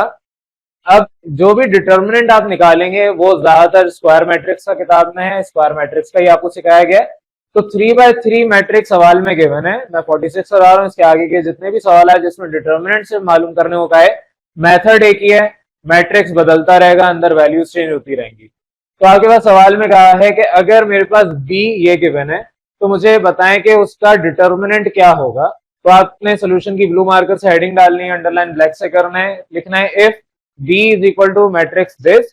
यहां पर हेडिंग डाल के आपने कहा डिटर्मिनेंट ऑफ b। अब डिटर्मिनेंट को रिप्रेजेंट करने का तरीका होता है कि आप यहाँ पर दो इस तरीके से मॉडुलस के सिंबल लगाते हैं, ये सिंबल आपका मॉडुलस का सिंबल होता है, ये पीछे कहीं आपको मैंने सिखाया होगा। तो बहरहाल जो आपके स्क्वायर ब्रैकेट है वो भी कन्वर्ट हो जाता है इस मॉडुलस के सिंबल में, साइन आप दो डंडे बीच में बड़े से बना देते हैं, तो स्क्वायर ब्रैकेट था ये। जब इसमें आप ये कॉर्नर एजेस हटा देंगे, इस तरह से एक लाइन स्ट्रेट ड्रॉ करेंगे, तो ये रिप्रेजेंटेशन आपकी डिटर्मिनेंट की है और इसको हम मॉडुलस भी कहते हैं। तो बहरहाल मैट्रिसेस के हवाले से जब हम बात कर रहे हैं तो ये डिटर्मिनेंट कहलाएगा। अब डिटर्मिनेंट आपको निकालना है, तो डिटर्मिनेंट निकालने का तरीका ये है कि आप ये वाला अगर एलिमेंट लेंगे, हम डिटर्मिनेंट निकालते हैं बाय यूजिंग फर्स्ट रॉ। तो यहाँ पर फर्स्ट रॉ के मुताबिक एलिमेंट्स लिए जाते हैं, कॉलम के हिसाब से भी निकाला जा सकता है लेकिन वो फिर एडवांस लेवल हो जाता है, आप लोगों को अभी क्योंकि स्टार्ट है बेसिक है। तो हम फर्स्ट रॉ के मुकाबले एलिमेंट्स अपने देखते हैं। तो पहला एलिमेंट 0 अगर है या कोई भी एलिमेंट हो सकता है, तो पहला एलिमेंट जब भी आप लेंगे तो आपके पास ये जो पहला कॉलम और पहली रॉ ये आपके पास निगलेक्ट कर दिए जाते हैं, इसको आप कंसीडर नहीं करते। जो बीच में आपकी वैल्यू बच गई, यानी कि यहाँ पर 2, 2, 1 और 5 ये वैल्यू बच गई, तो आप 0 के साथ इस स्क्वायर डिटर्मिनेंट का साथ में एक छोटा सा डिटर्मिनेंट लिख देते हैं। तो यहाँ पर 0 आपने अगर लिया तो 0 के नीचे जो कॉलम में वैल्यूज हैं वो सारी वैल्यूज, और 0 के साइड में जो रॉ में जितनी भी वैल्यूज हैं वो सारी निगलेक्ट हो गई। जो पीछे आपके पास वैल्यू बची वो आपने डिटर्मिनेंट की फॉर्म में 0 के साथ मल्टीप्लाई करवा दी। सिमिलरली अगर मैं 1 को लूंगा, जाहिर है मैंने 1 के साथ ही इसको ओपन करना है, तो इसका एक तरीका है, पहली वैल्यू के साथ पॉजिटिव साइन आता है, दूसरी वैल्यू के साथ नेगेटिव साइन आता है, तीसरी वैल्यू के साथ फिर पॉजिटिव साइन आता है। तो अल्टरनेट साइन चलते हैं, पॉजिटिव नेगेटिव देन पॉजिटिव। तो ये आपका बेसिक सा रूल है कि आपके पास पहला पॉजिटिव साइन होगा, फिर नेगेटिव साइन, फिर पॉजिटिव साइन। तो यहाँ पर भी उसी तरीके से इसके साथ पॉजिटिव साइन था, इसके साथ नेगेटिव साइन और इसके साथ पॉजिटिव साइन। अब यहाँ पर 1 के हिसाब से देखना है तो 1 के हिसाब से पूरी रॉ और 1 के हिसाब से पूरा कॉलम ये आपका निगलेक्ट हो जाएगा। पीछे क्या बचा, 4, 6, 1 और 5, ये आप स्क्वायर डिटर्मिनेंट बना के 4, 6, 1 और 5 की तरह लिख देंगे और साथ में 1 मल्टीप्लाई होगा। सिमिलरली आपके पास +3, क्योंकि मैंने कहा प्लस माइनस प्लस, तो +3। अब जगह खत्म हो गई थी तो मैंने यहाँ नीचे लिख दिया नेक्स्ट लाइन में। तो 3 के साथ अब ये पूरा कॉलम और ये पूरी रॉ निगलेक्ट होगी, तो आपके पास 4 2 6 और 2, 4 2 6 और 2 डिटर्मिनेंट की फॉर्म में आप लिख देंगे, साथ में 3 मल्टीप्लाई होगा। जब भी आपके पास कोई भी 3x3 ऑर्डर का मैट्रिक्स गिवन होगा और उसका बोला जाए कि डिटर्मिनेंट फाइंड आउट करें, तो डिटर्मिनेंट फाइंड आउट करने का मेथड प्रोसीजर ये है। इस स्टेप्स को, इस मेथड को, इन चंद रूल्स को आप याद कर लें। अब आपके पास कोई भी डिटर्मिनेंट आ जाए, कोई भी मैट्रिक्स आ जाए, उसका आपको बोला जाए डिटर्मिनेंट फाइंड करें, तो आप बहुत ही आराम से उसका डिटर्मिनेंट निकाल सकते हैं। तो यहाँ पर आपके पास डिटर्मिनेंट ऑफ बी निकालने के लिए कहा था, आपने यहां तक कर लिया। अब इसके आगे सिंपल है, 0 किसी भी डिटर्मिनेंट हो या वैल्यू हो, मल्टीप्लाई होगा, एंड में आंसर 0 ही आएगा। आप इसको डायरेक्ट भी 0 लिख सकते हैं, लेकिन जाहिर है मैंने आपको सॉल्व करना सिखाना है कि 2/2 मैट्रिक्स का अगर डिटर्मिनेंट निकालना हो तो क्या करेंगे। तो उसका तरीका सिंपल सा है, आप 2 को मल्टीप्लाई करेंगे 5 से, फिर -1 को मल्टीप्लाई करेंगे 2 से। तो आपने यहाँ पर 2 को मल्टीप्लाई किया 5 से, फिर -1 मल्टीप्लाई 2। सिमिलरली -1 अपनी जगह, 2 यहाँ पर 4 मल्टीप्लाई होगा 5 से, और 1 मल्टीप्लाई होगा 6 से। तो आपके पास 4 × 5 -1 × 6। सिमिलरली +3 अपनी जगह, 4 मल्टीप्लाई होगा 2 से, और 2 मल्टीप्लाई होगा 6 से, बीच में माइनस का साइन आएगा। ये 2/2 ऑर्डर के मैट्रिक्स का डिटर्मिनेंट निकालने का तरीका है। अगर सवाल में कहीं आपके पास आ जाता है कि 2/2 मैट्रिक्स है, उसका डिटर्मिनेंट फाइंड करें, तो वो तो 2 स्टेप का है। सिंपल 2 इधर वाली वैल्यू से, यानी कि अगर मैं इसको 1 2 3 और 4 कहूं, तो 1 × 4 -2 × थर्ड वैल्यू। तो इस तरीके से आप 2/2 मैट्रिक्स का डिटर्मिनेंट निकालते हैं। आपने इनको आपस में मल्टीप्लाई किया, अब आगे सिंप्लीफिकेशन है। 0 इस पूरी ब्रैकेट से मल्टीप्लाई करके 0 ही करेगा, तो उसको सॉल्व करने की जरूरत नहीं है, मैंने डायरेक्ट 0 कर दिया। -1 4 × 5 20, 1 × 6 आपका 6, बीच में -1, +3 4 × 8 -2 × 6 12। तो आप इसको सिंप्लीफाई कर लें, 0। अब आगे इसको मैं मेंशन नहीं करूंगा। -1 × 14 14 होगा, 3 × -4 -12। तो आ गया -14 -12, एंड में आंसर -26 आ गया। ये फाइनल आंसर आएगा डिटर्मिनेंट का। अब यहाँ पर एक और कॉन्सेप्ट आपको सीखना है कि अगर किसी भी डिटर्मिनेंट का आंसर 0 आ जाए, तो ऐसे मैट्रिक्स को, डायरेक्ट डिटर्मिनेंट मैट्रिक्स का निकलता है, ऐसे मैट्रिक्स को आप कहते हैं सिंगुलर मैट्रिक्स। अगर मेरे पास यहाँ पर 0 नहीं आ रहा, इट मीन्स कि मेरा जो मैट्रिक्स गिवन है वो नॉन सिंगुलर है। जब भी हमें आगे, क्योंकि इसका कॉन्सेप्ट मुझे दोबारा देना है, जब भी हमारे पास ये कंडीशन आएगी, हम अपने मैट्रिक्स को या डिटर्मिनेंट को, डिटर्मिनेंट तो खैर निकालेंगे, मैट्रिक्स को फर्दर सॉल्व नहीं कर सकते, उसका एडजॉइंट वगैरह या उसका इनवर्स नहीं निकाल सकते। तो इनवर्स ऑफ अ मैट्रिक्स और हमारा नेक्स्ट टॉपिक इसके बाद है, तो वहां पर ये आपको कॉन्सेप्ट याद रखना है। अब यहाँ पर आपका नेक्स्ट क्वेश्चन नंबर 60 किताब का है, लेकिन यहाँ पर मैं जाहिर किताब को फॉलो नहीं कर रहा, हम अब कॉन्सेप्ट के ऊपर बात कर रहे हैं। नेक्स्ट टॉपिक है इनवर्स ऑफ अ मैट्रिक्स। आपने इससे पहले सीखा कि आपके अगर कोई भी 3/3 मैट्रिक्स गिवन होगा, उसका डिटर्मिनेंट कैसे निकालें। अब नेक्स्ट टॉपिक आप सीख रहे हैं कि अगर मेरे पास कोई मैट्रिक्स गिवन है, उसका इनवर्स कैसे निकालें। लेकिन इनवर्स निकालना आप सीख रहे हैं 2/2 मैट्रिक्स का। 3/3 मैट्रिक्स का इनवर्स निकालना बहुत लेंथी प्रोसीजर है, तो आप लोग इस साल इस आपकी क्लास में नहीं है, सिलेबस में इंक्लूड नहीं है, तो जाहिर है आप अभी 2/2 का सीख रहे हैं। अब आपके सवाल में ए मैट्रिक्स कहा हुआ है कि ये गिवन है, इसका इनवर्स फाइंड आउट करें। अब अगर कोई भी मैट्रिक्स गिवन हो 2/2 ऑर्डर का, उसका इनवर्स निकालने का फॉर्मूला सिंपल सा होता है कि एडजॉइंट आप निकालते हैं मैट्रिक्स ए का और डिवाइड कर देते हैं उसको उसके अपने डिटर्मिनेंट से। तो आपका जो ए मैट्रिक्स है उसका डिटर्मिनेंट और उसका एडजॉइंट निकाल के आप आपस में डिवाइड कर दें, इनवर्स आ जाता है। ये सिंपल सा फॉर्मूला है। अब ये दो चीजें आपको निकालनी है, तो उसके लिए आप प्रॉपर सोल्यूशन करेंगे। आपने हेडिंग डालनी है ब्लू मार्कर से, अंडरलाइन ब्लैक से करना है। फिर आप कहेंगे सिंस गिवन दैट ए आपके पास ये गिवन है, जो सवाल इटसेल्फ आपको गिवन है। अब फिर हेडिंग डालेंगे डिटर्मिनेंट ऑफ ए। अब ए की जगह कोई और सिंबल भी हो सकता है, बी सी डी कुछ भी हो सकता है, वो आपको यहाँ पर लिखना है अगर कोई दूसरा सिंबल गिवन है। तो डिटर्मिनेंट ऑफ दिस मैट्रिक्स आपने निकालना है। डिटर्मिनेंट निकालना आपने पीछे सीख लिया, 2/2 का 7 × 2 -5 × 4 इस तरीके से आएगा। तो ये आपके पास 14 -20 -6 आंसर आ गया। मैंने आपको पिछले सवाल में बताया कि यहाँ पर अगर 0 आएगा तो आप इनवर्स नहीं निकाल सकते। तो जब भी यहाँ पर 0 वैल्यू आ रही होगी तो आप वहां पर सिंपल से एक जुमला तहरीर कर देंगे, लिख देंगे कि since the matrix is singular, क्योंकि मैट्रिक्स आपका सिंगुलर मैट्रिक्स कहलाता है जिसका डिटर्मिनेंट 0। तो since the matrix is singular therefore solution is not possible. तो सिंपल आपके पास सॉल्यूशन पॉसिबल नहीं है। वजह उसकी ये भी समझ लें, अगर इस जगह में 0 कर दूं यानी 0 से डिवाइड कर दूं तो कोई भी नंबर 0 से डिवाइड होगा तो वो वैल्यू अनडिफाइंड होगी, वो सॉल्व नहीं हो सकती। तो इसलिए solution is not possible for a singular matrix. तो बहरहाल यहाँ पर आपके पास 0 के बराबर नहीं आ रहा, ये कंडीशन आपको चेक करनी है। कभी एग्जाम में आपके पास ऐसा कंडीशन आ भी सकती है कि 0 के बराबर आ जाए। तो बहरहाल आपने यहाँ पर डिटर्मिनेंट ऑफ ए निकाला। अब नेक्स्ट आपको निकालना है adjoint of A. Adjoint of A निकालने का सिंपल सा फॉर्मूला है कि अगर मेरे पास कोई मैट्रिक्स गिवन है ए बी सी और डी, तो इसका एडजॉइंट अगर मैं निकालूंगा, फॉर एग्जांपल इसको मैं ए कह रहा हूं, तो एडजॉइंट ऑफ ए निकालने का तरीका ये है कि आप ए और डी को आपस में जो इनकी पोजीशन है वो तब्दील कर देते हैं और जो बी और सी की वैल्यूज है उसके साथ माइनस साइन लगा देते हैं, यानी माइनस से मल्टीप्लाई कर देते हैं। तो वही काम आपने यहाँ पर भी किया। आपने कहा कि सिंस ए मैट्रिक्स आपको ये गिवन था 7 4 5 और 2 ये वैल्यू थी, तो 7 और 2 की वैल्यू आपस में चेंज हो गई, इंटरचेंज हो गया और 5 और 4 के साथ माइनस साइन लगा दिया। ये सिंपल सा मेथड है to determine the value of your adjoint of that matrix. तो एडजॉइंट ऑफ ए निकालने का सिंपल सा तरीका है, आपने इन दोनों वैल्यूज को इंटरचेंज कर दिया और इन दो वैल्यूज को माइनस साइन के साथ मल्टीप्लाई कर दिया, एडजॉइंट ऑफ मैट्रिक्स आ गया। आपके फॉर्मूले में यही दो चीजें चाहिए थी, एक डिटर्मिनेंट और दूसरा एडजॉइंट की वैल्यू। तो आपने अब नेक्स्ट हेडिंग डाली इनवर्स ऑफ ए, क्योंकि अब आपको एक्चुअल जो सवाल में कहा इनवर्स निकाले वो निकालना है। तो इनवर्स ऑफ ए की आपने हेडिंग डाली अकॉर्डिंग टू फॉर्मूला, हवाला देके। ए इनवर्स को हम इस तरीके से रिप्रेजेंट करते हैं, ए के ऊपर माइनस साइन -1 और आपके पास इसका फॉर्मूला ये बराबर है adjoint of A divide by its determinant. तो आपका एडजॉइंट ऑफ ए ऊपर निकाल चुके हैं, डिवाइडेड बाय डिटर्मिनेंट आप पीछे यहाँ पर निकाल चुके हैं।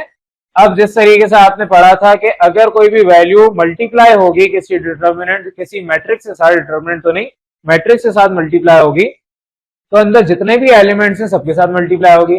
तो same formula, same condition applies for division कि आपके पास अगर कोई वैल्यू डिवाइड हो रही है तो वो हर वैल्यू के साथ जाके डिवाइड होगी। तो यानी कि 2 के साथ भी डिवाइड होगा -6, -5 के साथ भी -6 डिवाइड होगा, -4 और -7 के साथ भी -6 डिवाइड होगा। अब जो आपस में एक ही टेबल में आते हैं उसको कैंसिल आउट करते हैं तो -1/3।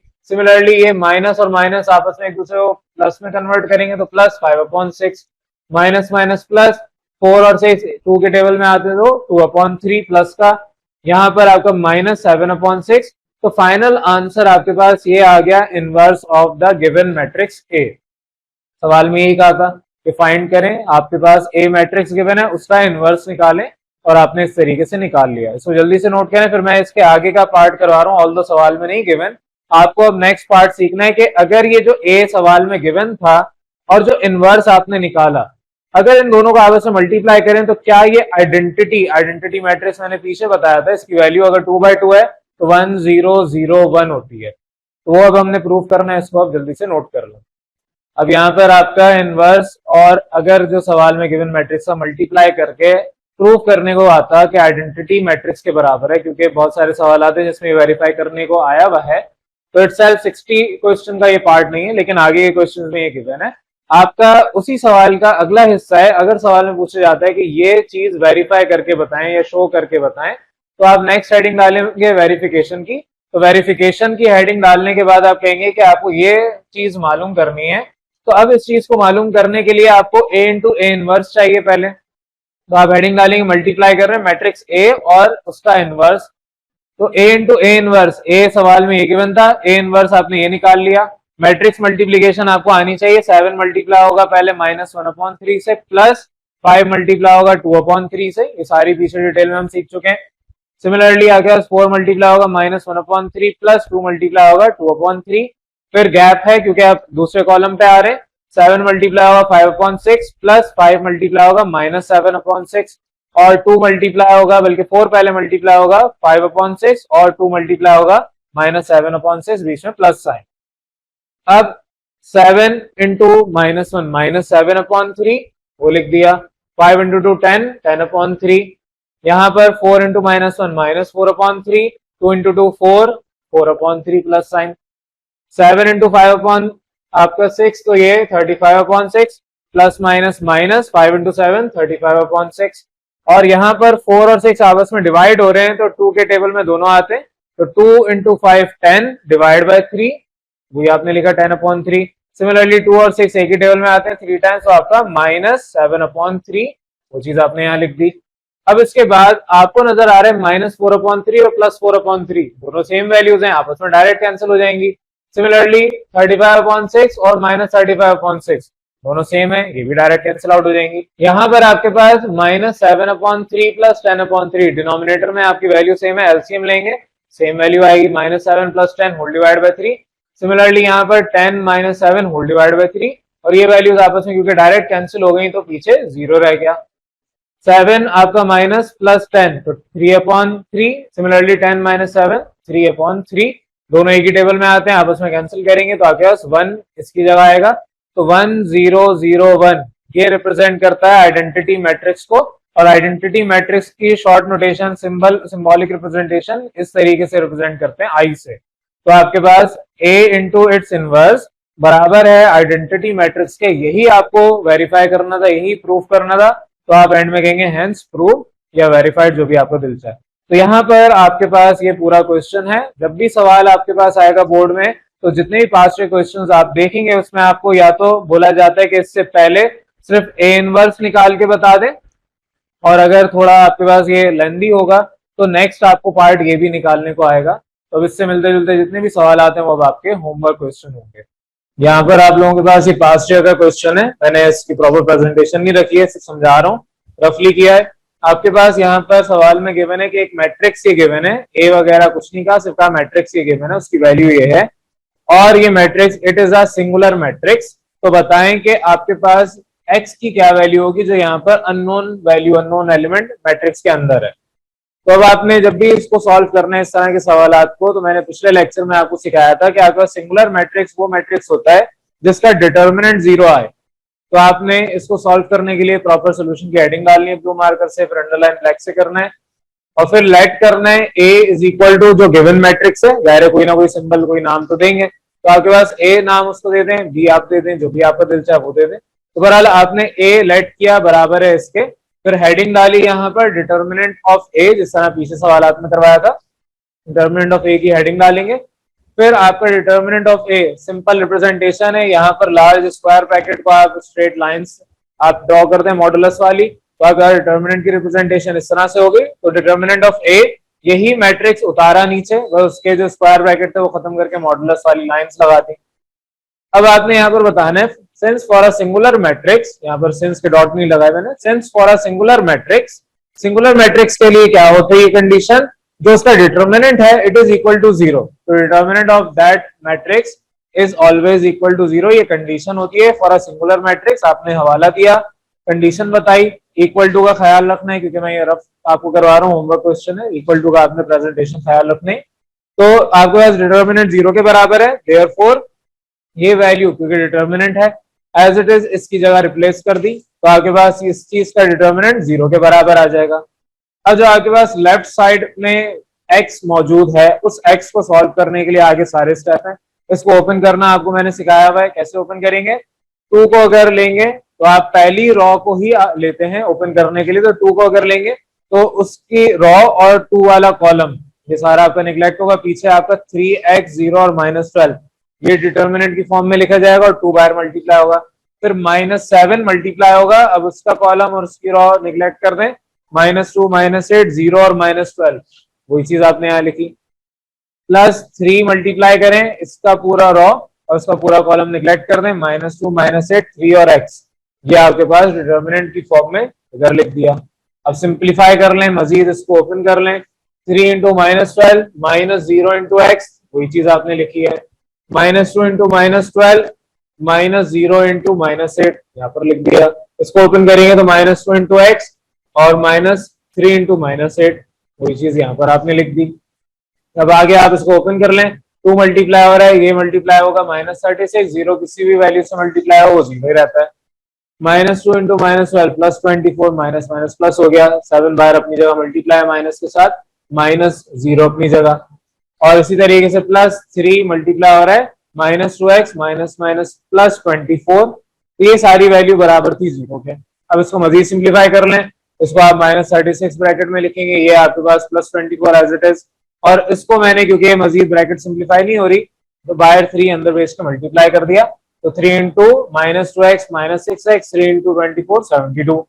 तो आपके पास 2 इंटू -36 ये भी 72 है, -7 इंटू 24 168 माइनस का, -6x + 72 अपनी जगह, ये 72 इस 72 के साथ आपस में कैंसिल आउट हो जाएगा, सेम वैल्यू फिर डिफरेंट अपोजिट साइंस। तो यहाँ पर -168 को मैं दूसरी साइड पे अगर भेजूं तो यहाँ पर प्लस हो जाएगा, वहां पर माइनस है, यहाँ के प्लस हो गया, तो -6x बराबर है 168, यानी x बराबर होगा 168 अपॉन -6, क्योंकि ये यहाँ पर मल्टीप्लाई हो रहा है तो उधर जाके डिवाइड हो जाएगा। 6 और 168 एक ही टेबल में आते हैं 28 टाइम्स, तो आपके पास -28 is the final answer of your x। सवाल में आपसे यही कहा था निकालने को, तो आपने इसी तरीके से इस मेथड से अपने फाइनल आंसर को निकाल लिया। चले हम अपने इस क्वेश्चन को देख लें। आपके पास यहाँ पर अब नया टॉपिक स्टार्ट कर रहे हैं, that is Cramer's rule. Cramer's rule आपके पास एक नया टॉपिक आपको सिखाया जा रहा है, ऑल्दो ये मैट्रिक क्लास में आप सीख के आए हैं, लेकिन यहाँ पर आपकी रिवीजन भी हो रही है। अब इसके बाद इसके पैरेलल एक और मेथड होता है जिसको मैट्रिक्स मेथड कहते हैं, वो इसको करवाने के बाद सिखाऊंगा। यहाँ पर आपके पास जब भी दो इक्वेशंस गिवन है, आपको उसको बाय यूजिंग मैट्रिसेस सॉल्व करना है। अब ये दो इक्वेशन वैसे अगर आपको बोला जाए सॉल्व करने के लिए तो आप सॉल्व कर सकते हैं बाय एलिमिनेशन या सब्स्टिट्यूशन मेथड, जो आपने पीछे इक्वेशन सॉल्व करना सीखा है। लेकिन अब यहाँ पर जो आपका चैप्टर मैट्रिसेस है वो इटसेल्फ इक्वेशन सोल्यूशन टेक्निक ही है, तो इक्वेशन सॉल्व करना आपको बाय यूजिंग मैट्रिसेस सीखना है। तो उसके लिए एक क्रैमर्स मेथड या क्रैमर्स रूल है। क्रैमर्स रूल के मुताबिक जब भी आपको दो इक्वेशन इस तरह से गिवन होंगी और आपसे बोला जाए एक्स और वाई की वैल्यू बताएं, तो आपको सॉल्व कैसे करना है उसके ऊपर बात करें। सबसे पहले तो आपको प्रेजेंटेशन का ख्याल रखना है, सोल्यूशन की ब्लू मार्कर से हेडिंग डालनी है, अंडरलाइन ब्लैक से करना है। फिर आपके जो सवाल गिवन है उसको एज इट इज उतारना है, लेकिन यहाँ पर एज इट इज मैं नहीं उतार रहा। यहाँ पर जो सवाल में -2 और +8 कॉन्स्टेंट वैल्यू गिवन है, इनको हम शिफ्ट कर देंगे टुवर्ड्स राइट हैंड साइड 0 की जगह। तो आपके पास ये -2 इधर आके +2 और ये +8 इधर आके -8 में कन्वर्ट हो जाएगा, क्योंकि हमें अपनी इक्वेशन इस स्टैंडर्ड फॉर्म में चाहिए। क्यों चाहिए? क्योंकि अब इसके बाद आप कंपेयर करवाएंगे जर्नल इक्वेशन से, तो आप स्टेटमेंट भी वही देंगे by comparing with journal equations. Journal equations क्या है? आपके पास पहली इक्वेशन को आप a1x + b1y = c1 ये कह रहे हैं, और दूसरी इक्वेशन a2x + b2y = c2, जहां पर a और b कोफिशिएंट्स हैं, c आपका कांस्टेंट है। तो जो ऊपर इक्वेशन यहाँ गिवन है, ऊपर आपकी जो भी दोनों इक्वेशंस हैं दोनों को कंपेयर करवाएंगे, तो कोफिशिएंट और कांस्टेंट इसके मुताबिक आप कहेंगे कि हियर a1 5 है, a2 2 है, सिमिलरली b1 2, b2 आपका 3 और c1 2 है और c2 आपका -8। यहाँ पर इसी तरीके से आपने सपोज, बल्कि तो आपने कंपेयर करवाया, तो कंपेयर करवा के वैल्यूज आ गए। अब इसके बाद जब आपके a1 a2 b1 b2 और c1 c2 आ गई वैल्यूज, तो नेक्स्ट आप हेडिंग डालेंगे डिटर्मिनेंट ऑफ कोफिशिएंट्स। अब डिटर्मिनेंट निकालना है कोफिशिएंट्स का। यहाँ पर आपको कोई भी नाम नहीं दिया हुआ कि उसको किससे रिप्रेजेंट करेंगे, तो मैंने डी से कर दिया। अब तक ए या बी या सी से करता आ रहे थे, अब डी से करवा दिया, आपकी मर्जी, आप इसको ए सेलेक्ट कर लें। तो आप यहाँ पर जो भी नाम जो भी सिंबल यूज करेंगे वही आपको थ्रू आउट सवाल में लेके चलना पड़ेगा। तो मैंने यहाँ पर इस सवाल में डी लिखा है, तो ये लाजमी नहीं है। आपके पास डी इसका डिटर्मिनेंट बराबर होगा, क्योंकि कोफिशिएंट्स का डिटर्मिनेंट निकालना है। कोफिशिएंट्स आपकी इक्वेशन में a1 a2 b1 b2 है, तो आपका डिटर्मिनेंट भी किसका आएगा? a1 a2 b1 और b2 का। तो जब आपने यहाँ पर a1 a2 की वैल्यू, सिमिलरली b1 और b2 की वैल्यू वहां से देख के लिख दी, और इसको आप जाहिर ओपन करेंगे, सॉल्व करेंगे, 5 × 3 -2 × 2, तो आ गया 15 - 4, दैट इज डिटर्मिनेंट आ गया ऑफ कोफिशिएंट्स 11। जब आपके पास डिटर्मिनेंट ऑफ कोफिशिएंट्स आ गया, अब नेक्स्ट हेडिंग आप डालेंगे determinant with respect to x. तो आपको डिटर्मिनेंट चाहिए विद रिस्पेक्ट टू एक्स, तो determinant with respect to x निकालने का तरीका ये होता है कि यहाँ पर जो आपकी इक्वेशन थी, जहां पर आपके एक्स के कोफिशिएंट है, उसकी जगह आप कांस्टेंट वैल्यू पुट कर देंगे। तो जहां पर मेरे पास एक्स के coefficient with respect to x निकाल रहे हैं, एक्स के कोफिशिएंट a1 a2 थे, a1 a2 की जगह आप c1 c2 पुट कर देंगे, और b1 b2 अपनी जगह जैसे ऊपर था। तो c1 और c2 की वैल्यू आपने पुट कर दी 2 और -8, b1 और b2 अपनी जगह 2 और 3। सिंप्लीफाई कर लें, 2 × 3 -2 × -8, तो आ गया 6 प्लस, क्योंकि माइनस माइनस प्लस 16, सॉल्व करने पर आपके पास determinant with respect to x आ गया 22।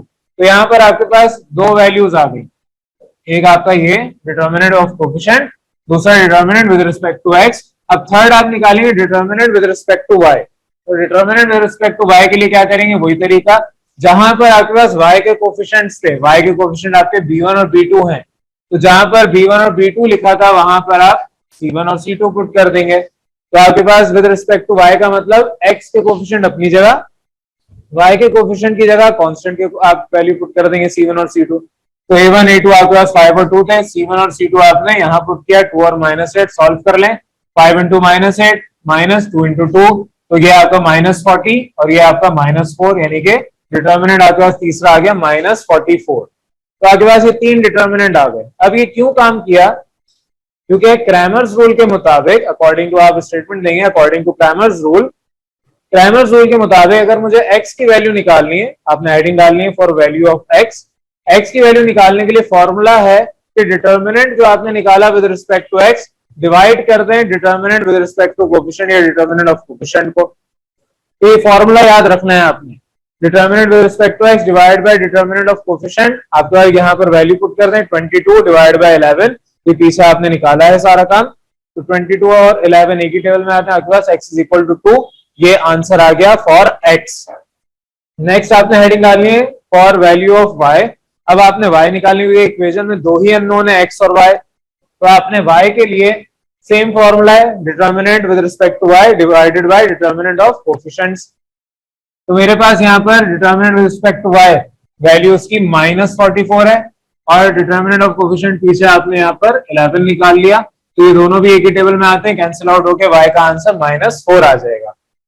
तो आपके पास यहाँ पर x और y सवाल में कहा था कि वैल्यू फाइंड आउट करनी है, तो आपने x और y की वैल्यू फाइंड आउट कर ली, फिर आप कहेंगे देखो सोल्यूशन साइड x, y इस तरीके से रिप्रेजेंट करके 2, -4 में लिखेंगे, क्योंकि पहले जो इक्वेशंस आपने सॉल्व किए हैं चैप्टर के अंदर, तो पिछले चैप्टर में जितनी भी इक्वेशन आपने की हैं उसके अंदर भी सोल्यूशन सेट आप ऐसे ही बनाते थे, और यहाँ पर भी आपसे सवाल में कहा है कि आपने सॉल्व करके इक्वेशन को बताना है बाय क्रैमर्स मेथड, बस पहले। और यहाँ पर फर्क क्या आ गया, पहले आपके पास इक्वेशन सोल्यूशन टेक्निक कुछ और थी, एलिमिनेशन मेथड या सब्स्टिट्यूशन मेथड।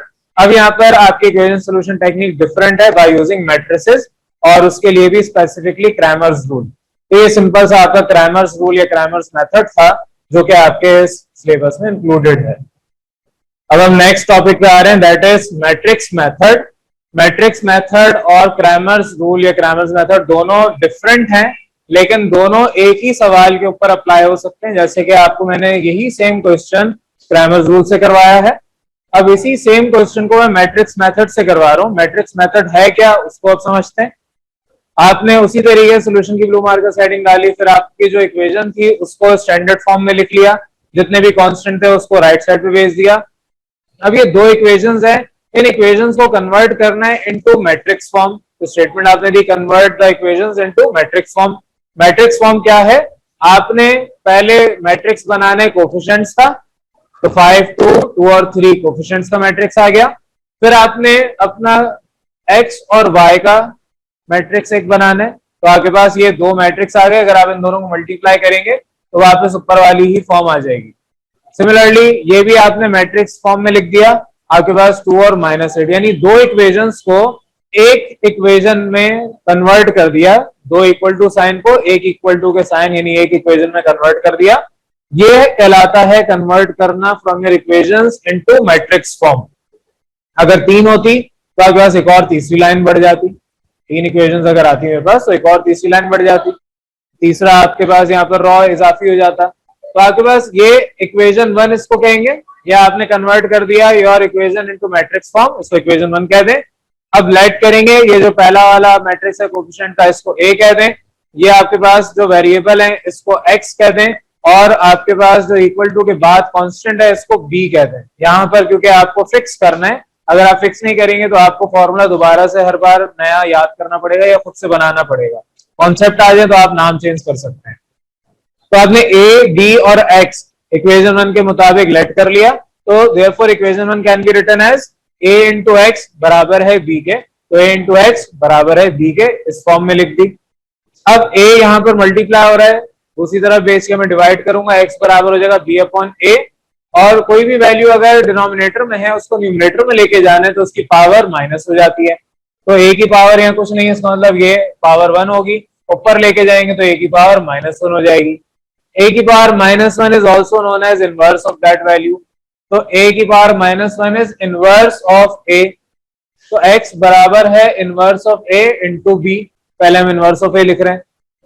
अब इनवर्स ऑफ मैट्रिक्स ए आपने फॉर्मूला पढ़ा हुआ है, क्योंकि यहाँ मैट्रिक्स को आप इनवर्स कर रहे हैं, तो इनवर्स ऑफ दैट मैट्रिक्स का फॉर्मूला आपने पढ़ा है adjoint of A divide by it's determinant, तो आप उस फॉर्मूले के मुताबिक देयरफॉर x बराबर हो जाएगा adjoint of A divide by it's determinant into b, ये आपकी नई इक्वेशन आ गई, इसको आपने इक्वेशन 2 कह दिया। अब यहाँ पर इक्वेशन 2 तक हर सवाल में करना है और एक्चुअल काम इसके बाद अब स्टार्ट होगा, क्योंकि अब आपको यहाँ पर एडजॉइंट भी नहीं पता, आपको डिटरमिनेंट भी नहीं पता, ए तो पता है लेकिन आपको एडजॉइंट और उसका डिटरमिनेंट चाहिए। तो आप सबसे पहले हेडिंग डालेंगे डिटरमिनेंट फाइंड करने की, तो पहले आप लिखेंगे for determinant of A find करना है, ए तो आपके पास है, उसका डिटरमिनेंट फाइंड करना है, तो आपको डिटरमिनेंट फॉर्म लिखना आनी चाहिए कि आप दो मॉडुलस के सिंबल अप्लाई करते हैं, तो आपके पास 5 2 2 और 3 ये मैट्रिक्स ए था, डिटरमिनेंट फॉर्म आपने लिखनी है 5 इंटू 3 माइनस 2 इंटू 2, सॉल्व करने पर डिटरमिनेंट ऑफ ए 11 आ जाएगा। सिमिलरली नेक्स्ट अब आप हेडिंग डालेंगे, आपने डिटरमिनेंट निकाल दिया तो एडजॉइंट ऑफ ए निकालना है, for adjoint of A, adjoint of A आप कहेंगे सिंस ए मैट्रिक्स आपका ये गिवन है, वो पीछे से आपने रेफरेंस दिया, therefore adjoint of that matrix क्या होगा, आपको पता है एडजॉइंट के लिए ये दोनों आपस में इंटरचेंज हो जाएंगे, 5 की जगह 3 और 3 की जगह 5 आ जाएगा, और इन दोनों की जगह माइनस साइन मल्टीप्लाई होगा, तो अगर ये दोनों पॉजिटिव है तो -2 और -2, ये आपके पास एडजॉइंट निकालने का तरीका पीछे हमने सीखा है। एडजॉइंट ऑफ ए आ गया, अब दोनों वैल्यूज आप यहाँ पुट कर दें तो स्टेटमेंट देंगे by putting the values in equation 2, therefore equation 2 implies that आपके पास x बराबर है एडजॉइंट ऑफ ए जो निकाला वो पुट कर दें, डिटरमिनेंट ऑफ ए जो निकाला उसको यहाँ पर पुट कर दें, मल्टीप्लाई बाय b वहां पर अपनी जगह का उसको मल्टीप्लाई कर दें। अब आपके पास दो तरीके लिखने के, या तो आप एक न्यूमरेटर में पहले इन दोनों को मल्टीप्लाई करें और एक बड़ा सा डिनोमिनेटर ड्रॉ करके डिवाइड बाय 11 करें, या इस 11 को सिंपल कहें कि 1/11 मल्टीप्लाई हो रहा है इन ब्रैकेट इन मैट्रिसेस से, तो मैंने 1/11 पीछे करके लिख दिया और इन दोनों मैट्रिसेस को मल्टीप्लाई कर दिया। मैट्रिक्स मल्टीप्लीकेशन आपको आनी चाहिए, 3 मल्टीप्लाई होगा 2 से प्लस -2 मल्टीप्लाई होगा -8 से, तो नीचे रो पे आएंगे -2 मल्टीप्लाई होगा 2 से प्लस 5 मल्टीप्लाई होगा -8 से, तो मैट्रिक्स मल्टीप्लीकेशन में पीछे सिखा चुका हूं। अब आपके पास बल्कि 1/11 अपनी जगह है और यहाँ पर ये आपस में मल्टीप्लाई करें 6 माइनस माइनस प्लस प्लस 16 और ये -4 और -40, तो 22 और ये -44, तो कोई भी वैल्यू आपके बाहर मल्टीप्लाई होगी वो अंदर सबसे जाके मल्टीप्लाई होगी। अब इसको आप मल्टीप्लाई की फॉर्म में लिखें या कहें कि इस मैट्रिक्स है ये 11 डिवाइड हो रहा है, तब भी 11 ने डिवाइड ही होना है, तो 1/11 मल्टीप्लाई 22 यानी 22/11, सिमिलरली -44/11 वैल्यू आई, ये एक ही टेबल में आते हैं, कैंसिल आउट करते हैं, ये 2 टाइम्स और ये 4 टाइम्स, आपके पास 2 और -4 ये वैल्यूज आ गई मैट्रिक्स के अंदर। अब हम कह रहे हैं कि जहां पर x मौजूद है वो जगह दूसरी तरफ वहां पर 2 मौजूद है, यानी कि x बराबर होगा 2 के, जहां पर y मौजूद है दूसरी जगह पर -4 मौजूद है, यानी कि y बराबर होगा -4 के। Therefore सॉल्यूशन सेट आपका क्या होगा, x, y इक्वल टू 2, -4। अब अगर आप रिजेंबल करें तो जो आपका पीछे क्रैमर्स रूल पढ़ा, सेम इक्वेशन थी, सब कुछ सेम था, आंसर भी सेम आ रहा है। अब मैट्रिक्स मेथड डिफरेंट हो गया लेकिन आंसर अब भी सेम आ रहा है सेम क्वेश्चन का, तो इससे फर्क नहीं पड़ता कि आप अपना मेथड कौन सा सॉल्व करते हैं, किस मेथड को लेके काम कर रहे हैं, answer eight the and same आना चाहिए अगर आपके पास मेथड दोनों करेक्ट है तो यहाँ पर ये आपका लास्ट टॉपिक था इस चैप्टर का और ये आपका मैट्रिक्स मेथड कहलाता है। क्लियर है यहाँ तक?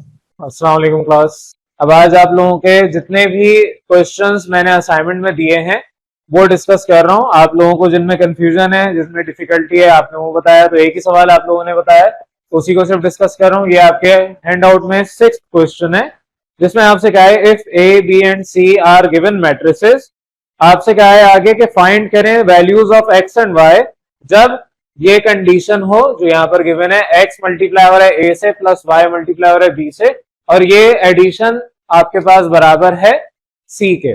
तो आपको ए बी और सी पहले से गिवन है, आपको ये कंडीशन दे दी। अब इस कंडीशन के मुताबिक एक्स और वाई बताने क्या होगा, तो आपको तरीकेकार आता है, सवाल पहले उतारेंगे, फिर सोल्यूशन की ब्लू मार्कर से हेडिंग डालेंगे, अंडरलाइन ब्लैक से करेंगे, उसके बाद से मैं आपको काम करा दूं। सोल्यूशन की हेडिंग डालने के बाद आपने कहा सिंस गिवन दैट ये कंडीशन है x टाइम्स ए प्लस वाई टाइम्स बी बराबर है सी के, दैट इज ए आपके पास और बी और सी मैट्रिक्स फॉर्म है, मैट्रिसेस उनके अपने अपने लिख दें, तो ए की जगह उसका मैट्रिक्स, बी की जगह उसका और सी की जगह अपना उसका मैट्रिक्स।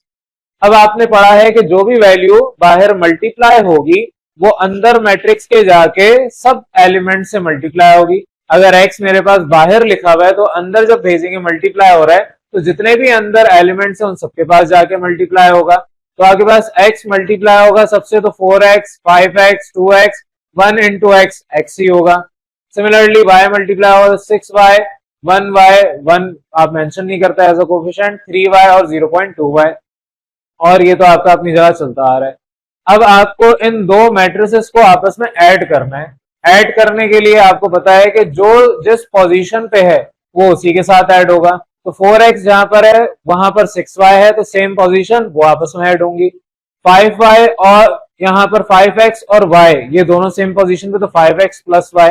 सिमिलरली 2x और 3y आपस में ऐड होंगे और x प्लस 0.2y ये आपस में ऐड होंगे, और आपका राइट साइड पे ही चलता आ रहा है। अब आपने कहा कि ये जो पूरा मैट्रिक्स गिवन है ये बराबर है इस मैट्रिक्स के, यानी कि लेफ्ट हैंड साइड बराबर है राइट हैंड साइड के, तो मतलब ये कि आपके पास जो यहाँ पर एलिमेंट है वो बराबर होगा इस एलिमेंट के। तो आप उसी तरीके से कहेंगे हेयर 4x प्लस 6y बराबर है 22 के, सिमिलरली 5x प्लस y बराबर है 21 के। तीसरी इक्वेशन आपकी 2x प्लस 3y बराबर है 11 के, x प्लस 0.2y बराबर है 4.2 के। अब यहाँ पर 4 इक्वेशंस आ गई, लेकिन मुझे 2 इक्वेशंस चाहिए क्योंकि जितने नंबर ऑफ वेरिएबल्स जो अननोन वैल्यूज हैं उतनी इक्वेशंस होनी चाहिए। जब आपको x और y दो अननोन वेरिएबल्स दे दिए और कहा कि x और y दो ये वैल्यूज, इनकी वैल्यूज निकाल के बताएं, तो उन दो वेरिएबल्स को सॉल्व करने के लिए आपके पास 2 इक्वेशंस होनी चाहिए। 3 अगर होंगी या 4 होंगी तो वो 2 के बाद जितनी भी इक्वेशंस है उसका कोई फायदा नहीं है। तो मुझे यहाँ पर कोई फायदा नहीं है अगर मेरे पास यहाँ पर 4 हैं या 10 होती, मुझे 2 से ही काम। मैं इसको इक्वेशन 1 और इसको इक्वेशन 1 इसको इक्वेशन 2 क्यों कह रहा हूं, क्योंकि आपके पास यहाँ पर इक्वेशन 1 अगर गौर से देखें, अगर इस पूरी इक्वेशन को डिवाइड बाय 2 कर दूं तो ये वाली इक्वेशन आ जाएगी, और सिमिलरली अगर इस वाली इक्वेशन को होल डिवाइड बाय 5 कर दूं तो ये नीचे वाली इक्वेशन दे देगा। तो मेरे पास डिवाइड करने पर ये वाली इक्वेशन आ रही है और ये वाली इक्वेशन को 2 से डिवाइड करूंगा तो ये वाली इक्वेशन आ रही है। तो मतलब ये कि आपके पास ये दोनों इक्वेशंस आपस में आइडेंटिकल हैं, ये वाली इसके आइडेंटिकल है और ये वाली इसके आइडेंटिकल है। अब अगर मैं इसको इक्वेशन 1 और इसको इक्वेशन 2 ले लूं तो x और y हमेशा 0 आएंगे क्योंकि दोनों इक्वेशन सेम है। तो आप कह रहे हैं कि आप अपने घर से निकले और आपके अब्बू भी आपके घर से ही निकले, तो दोनों के घर का पता तो सेम ही होगा ना, एड्रेस तो सेम ही होगा। तो उसी तरीके से अगर ये इक्वेशन इस इक्वेशन का मल्टीपल है तो इसका मतलब दोनों इक्वेशन है तो सेम ही, सिर्फ क्या किया इस इक्वेशन को 2 से मल्टीप्लाई कर दिया। लेकिन ये दो इक्वेशंस डिफरेंट है, एक ये आपके पास देखने का तरीका होगा, दूसरा ये होता है कि आपके पास ये एलिमेंट जो आपका फर्स्ट रॉ है ये आप इक्वेशन 1 और इक्वेशन 2 ले लें। अमूमन हम सेकंड रॉ को नहीं लेते, लेकिन ये कोई ऑथेंटिक बात नहीं, यहाँ पर आपको प्रॉपर कैलकुलेट करके बता दिया कि आपके पास ये इक्वेशन 1 इस इक्वेशन के बिल्कुल आइडेंटिकल है, बस इसको मल्टीप्लाई करते हैं 2 से तो ऊपर वाली आ जाएगी। तो आपने इक्वेशन 1 और इक्वेशन 2 सिलेक्ट कर ली। अब आपने पीछे चैप्टर में इक्वेशन सोल्यूशन सीखा हुआ है, आपको पता है कि अगर आप इन दो इक्वेशन को सॉल्व करेंगे बाय यूजिंग एलिमिनेशन या सब्स्टिट्यूशन तो x और y का आंसर आ जाएगा। मैंने यहाँ पे सब्स्टिट्यूशन अप्लाई की है, आपको मैंने एलिमिनेशन सिखाया है, आपका दिल चाहता है आप एलिमिनेशन से कर लें। तो बहरहाल आपने यहाँ पर कहा फ्रॉम इक्वेशन 2 मैं इक्वेशन 3 बना रहा हूँ, that is y is equal to 21 minus 5x, यह आपकी इक्वेशन 3 आ गई। पुट इक्वेशन 3 इन इक्वेशन 1, जो आपकी इक्वेशन 1 यहाँ पर ये गिवन है, आप इक्वेशन में पुट कर दें, आपके पास 4x प्लस 6y की जगह अब आपके पास 21 माइनस 5x और ये बराबर है 22 के। इसको सिंप्लीफाई करें, 6 इंटू 21 126, 6 इंटू 5x तो माइनस के साथ 30x। सॉल्व करें, 126 माइनस 26x, ज़ाहिर है ये दोनों आपस में सब्ट्रैक्ट हो रहे हैं, बराबर है 22 के। ये माइनस साइन उधर भेजें, ये आपके पास 22 लेफ्ट साइड पे लेके आए तो इनके साइन चेंज हो जाएंगे। 126 माइनस 22 बराबर है प्लस 26 टाइम्स x। तो ये आपके पास 104 हो गया। 104 यहाँ पर 26 मल्टीप्लाई हो रहा है, इधर जाके डिवाइड हो जाएगा। तो 26 और 104 एक ही टेबल में आते हैं 4 टाइम्स, तो x आपके पास बराबर हो गया 4 के। तो x का आंसर आ गया। अब आपको x के अलावा y भी चाहिए था, तो आपने इसी x की वैल्यू को पुट कर दिया इन इक्वेशन 3 जो ऊपर आपने बनाई थी। इक्वेशन 3 में पुट करेंगे तो आपके पास y equal to 21 minus 5x, x की जगह 4 पुट कर दें। सिंप्लीफाई करें 21 माइनस 20 यानी कि y इज इक्वल टू 1। तो आप कहेंगे देयरफॉर सॉल्यूशन सेट आपके पास आ गया x, y 4, 1। और सवाल में ये कहा था कि x और y की वैल्यू बताएं, तो आपने यहाँ पर x और y का आंसर निकाल के बता दिया। अब यहाँ पर आप लोगों का क्वेश्चन नंबर 85 किताब का डिस्कस कर रहा हूँ, 2002 का सवाल है। इसमें आपको ये इक्वेशन गिवन है जिसमें x माइनस 7 इक्वल टू 0 लिखा हुआ है। मैंने पहले ही x इज इक्वल टू 7 कर दिया। ये सोल्यूशन के बाद से मैं काम करवा रहा हूँ। मैं बहुत सारे स्टेप भी मिस करूंगा, ज़ाहिर है होमवर्क डिस्कशन हो रही है, तो आपने घर पे इस पे सारे स्टेप जितने भी थे वो पूरे किए होंगे। जहां पर मिस्टेक है वो आप अपनी करेक्ट कर लेंगे। अब यहाँ पर आपने कंपेयर करवाना है जो जर्नल इक्वेशन है। तो जर्नल इक्वेशन में आपके पास a1 4 है, a2 x का कोफिशिएंट 1 है, सिमिलरली d1 आपके पास माइनस 7। अब d2 y का कोफिशिएंट y अगर नहीं है तो इसका मतलब उसका कोफिशिएंट 0 होगा। 0 के साथ अगर y को मल्टीप्लाई करवा दूं तो आंसर 0 ही आएगा। तो आपके पास जब भी y नहीं होगा या यहाँ पर आपके पास इस तरीके से इक्वेशन आएगी, अगर x नहीं है तो उसका कोफिशिएंट 0 है, अगर y नहीं है तो उसका कोफिशिएंट 0 है। सिमिलरली C1 और C2 आपके पास 14 और 7 ये आपके पास कोफिशिएंट्स आ गए। अब इसके बाद आपने यहाँ पर इसको A1 A2 वगैरह ये सब निकाल लिया, तो आपने हेडिंग डालनी है, डिटर्मिनेंट निकालना है सबसे पहले कोफिशिएंट्स का। तो डिटर्मिनेंट आप निकालेंगे, अगर मैं मॉडुलस लगा दूं तो इसका मतलब मैं मैट्रिक्स डी का डिटर्मिनेंट ले रहा हूं, और अगर मैं कुछ नहीं लिख रहा सिर्फ इस तरह लिख रहा हूं तो इसका मतलब होता है कि डिटर्मिनेंट निकाल रहे हैं अगर कुछ मेंशन नहीं है। पहले जब मैंने आपको करवाया था तो मैंने डी मैट्रिक्स लिया था और साइड में मॉडुलस लगा दिया, तो कहा था कि डी मैट्रिक्स का डिटर्मिनेंट है। लेकिन अगर सिर्फ डी लिखूंगा, मॉडुलस ही लगाऊंगा, इट इज अंडरस्टूड कि मैं डिटर्मिनेंट की बात कर रहा हूं। ये दो कॉन्सेप्ट सीख लें। तो पहला कॉन्सेप्ट मैंने आपको सिखाया था कि मॉडुलस लगा होगा तो इसका मतलब डिटर्मिनेंट है ऑफ दैट मैट्रिक्स। अगर मैट्रिक्स यहाँ पर जैसे कि मेंशन ही नहीं है ए बी सी क्या है, तो आप डायरेक्ट डी लिख दें। इट इज अंडरस्टूड के यहाँ पर मैं बात भी डिटर्मिनेंट कर रहा हूँ ऑफ मैट्रिक्स। अब मैट्रिक्स कौन सा कोफिशिएंट का, दायरा आप हेडिंग डालेंगे यहाँ पर determinant of coefficient. Determinant of coefficient आपके पास A1 A2 और B1 B2 ये है। वैल्यूज आप पुट कर दें, A1 4 और A2 1, सिमिलरली माइनस 7 और 0। जब आप इसको सॉल्व करेंगे that is 4 into 0 minus minus 7 into 1, तो आपके पास यहाँ पर सॉल्व करने पर ये 0 प्लस 7 दैट इज डिटर्मिनेंट आ गया आपके पास 7। अभी डिटर्मिनेंट ऑफ कोफिशिएंट आया है। नेक्स्ट आपके पास फॉर्मूला होगा, मैं यहाँ पर कर रहा हूँ, determinant with respect to x, क्योंकि आपने इसके बाद रिस्पेक्ट टू x निकालना है। तो determinant with respect to x को अब नई रिप्रेजेंटेशन dx, अगर यहाँ पर मैं मॉडुलस साइन लगा दूं तो इसका मतलब कि मैं डिटर्मिनेंट मालूम कर रहा हूं with respect to x of matrix d।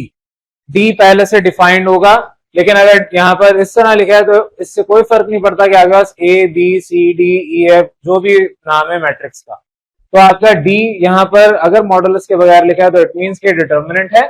x यहाँ लगा दी सब स्क्रिप्ट में, इसका मतलब determinant with respect to x। अब विद रिस्पेक्ट टू x का मतलब क्या था, जो x के कोफिशिएंट है उसकी जगह C1 और C2 आ जाएगा। तो उसका फॉर्मूला आपने पढ़ा था C1 C2 और यहाँ पर B1 और B2।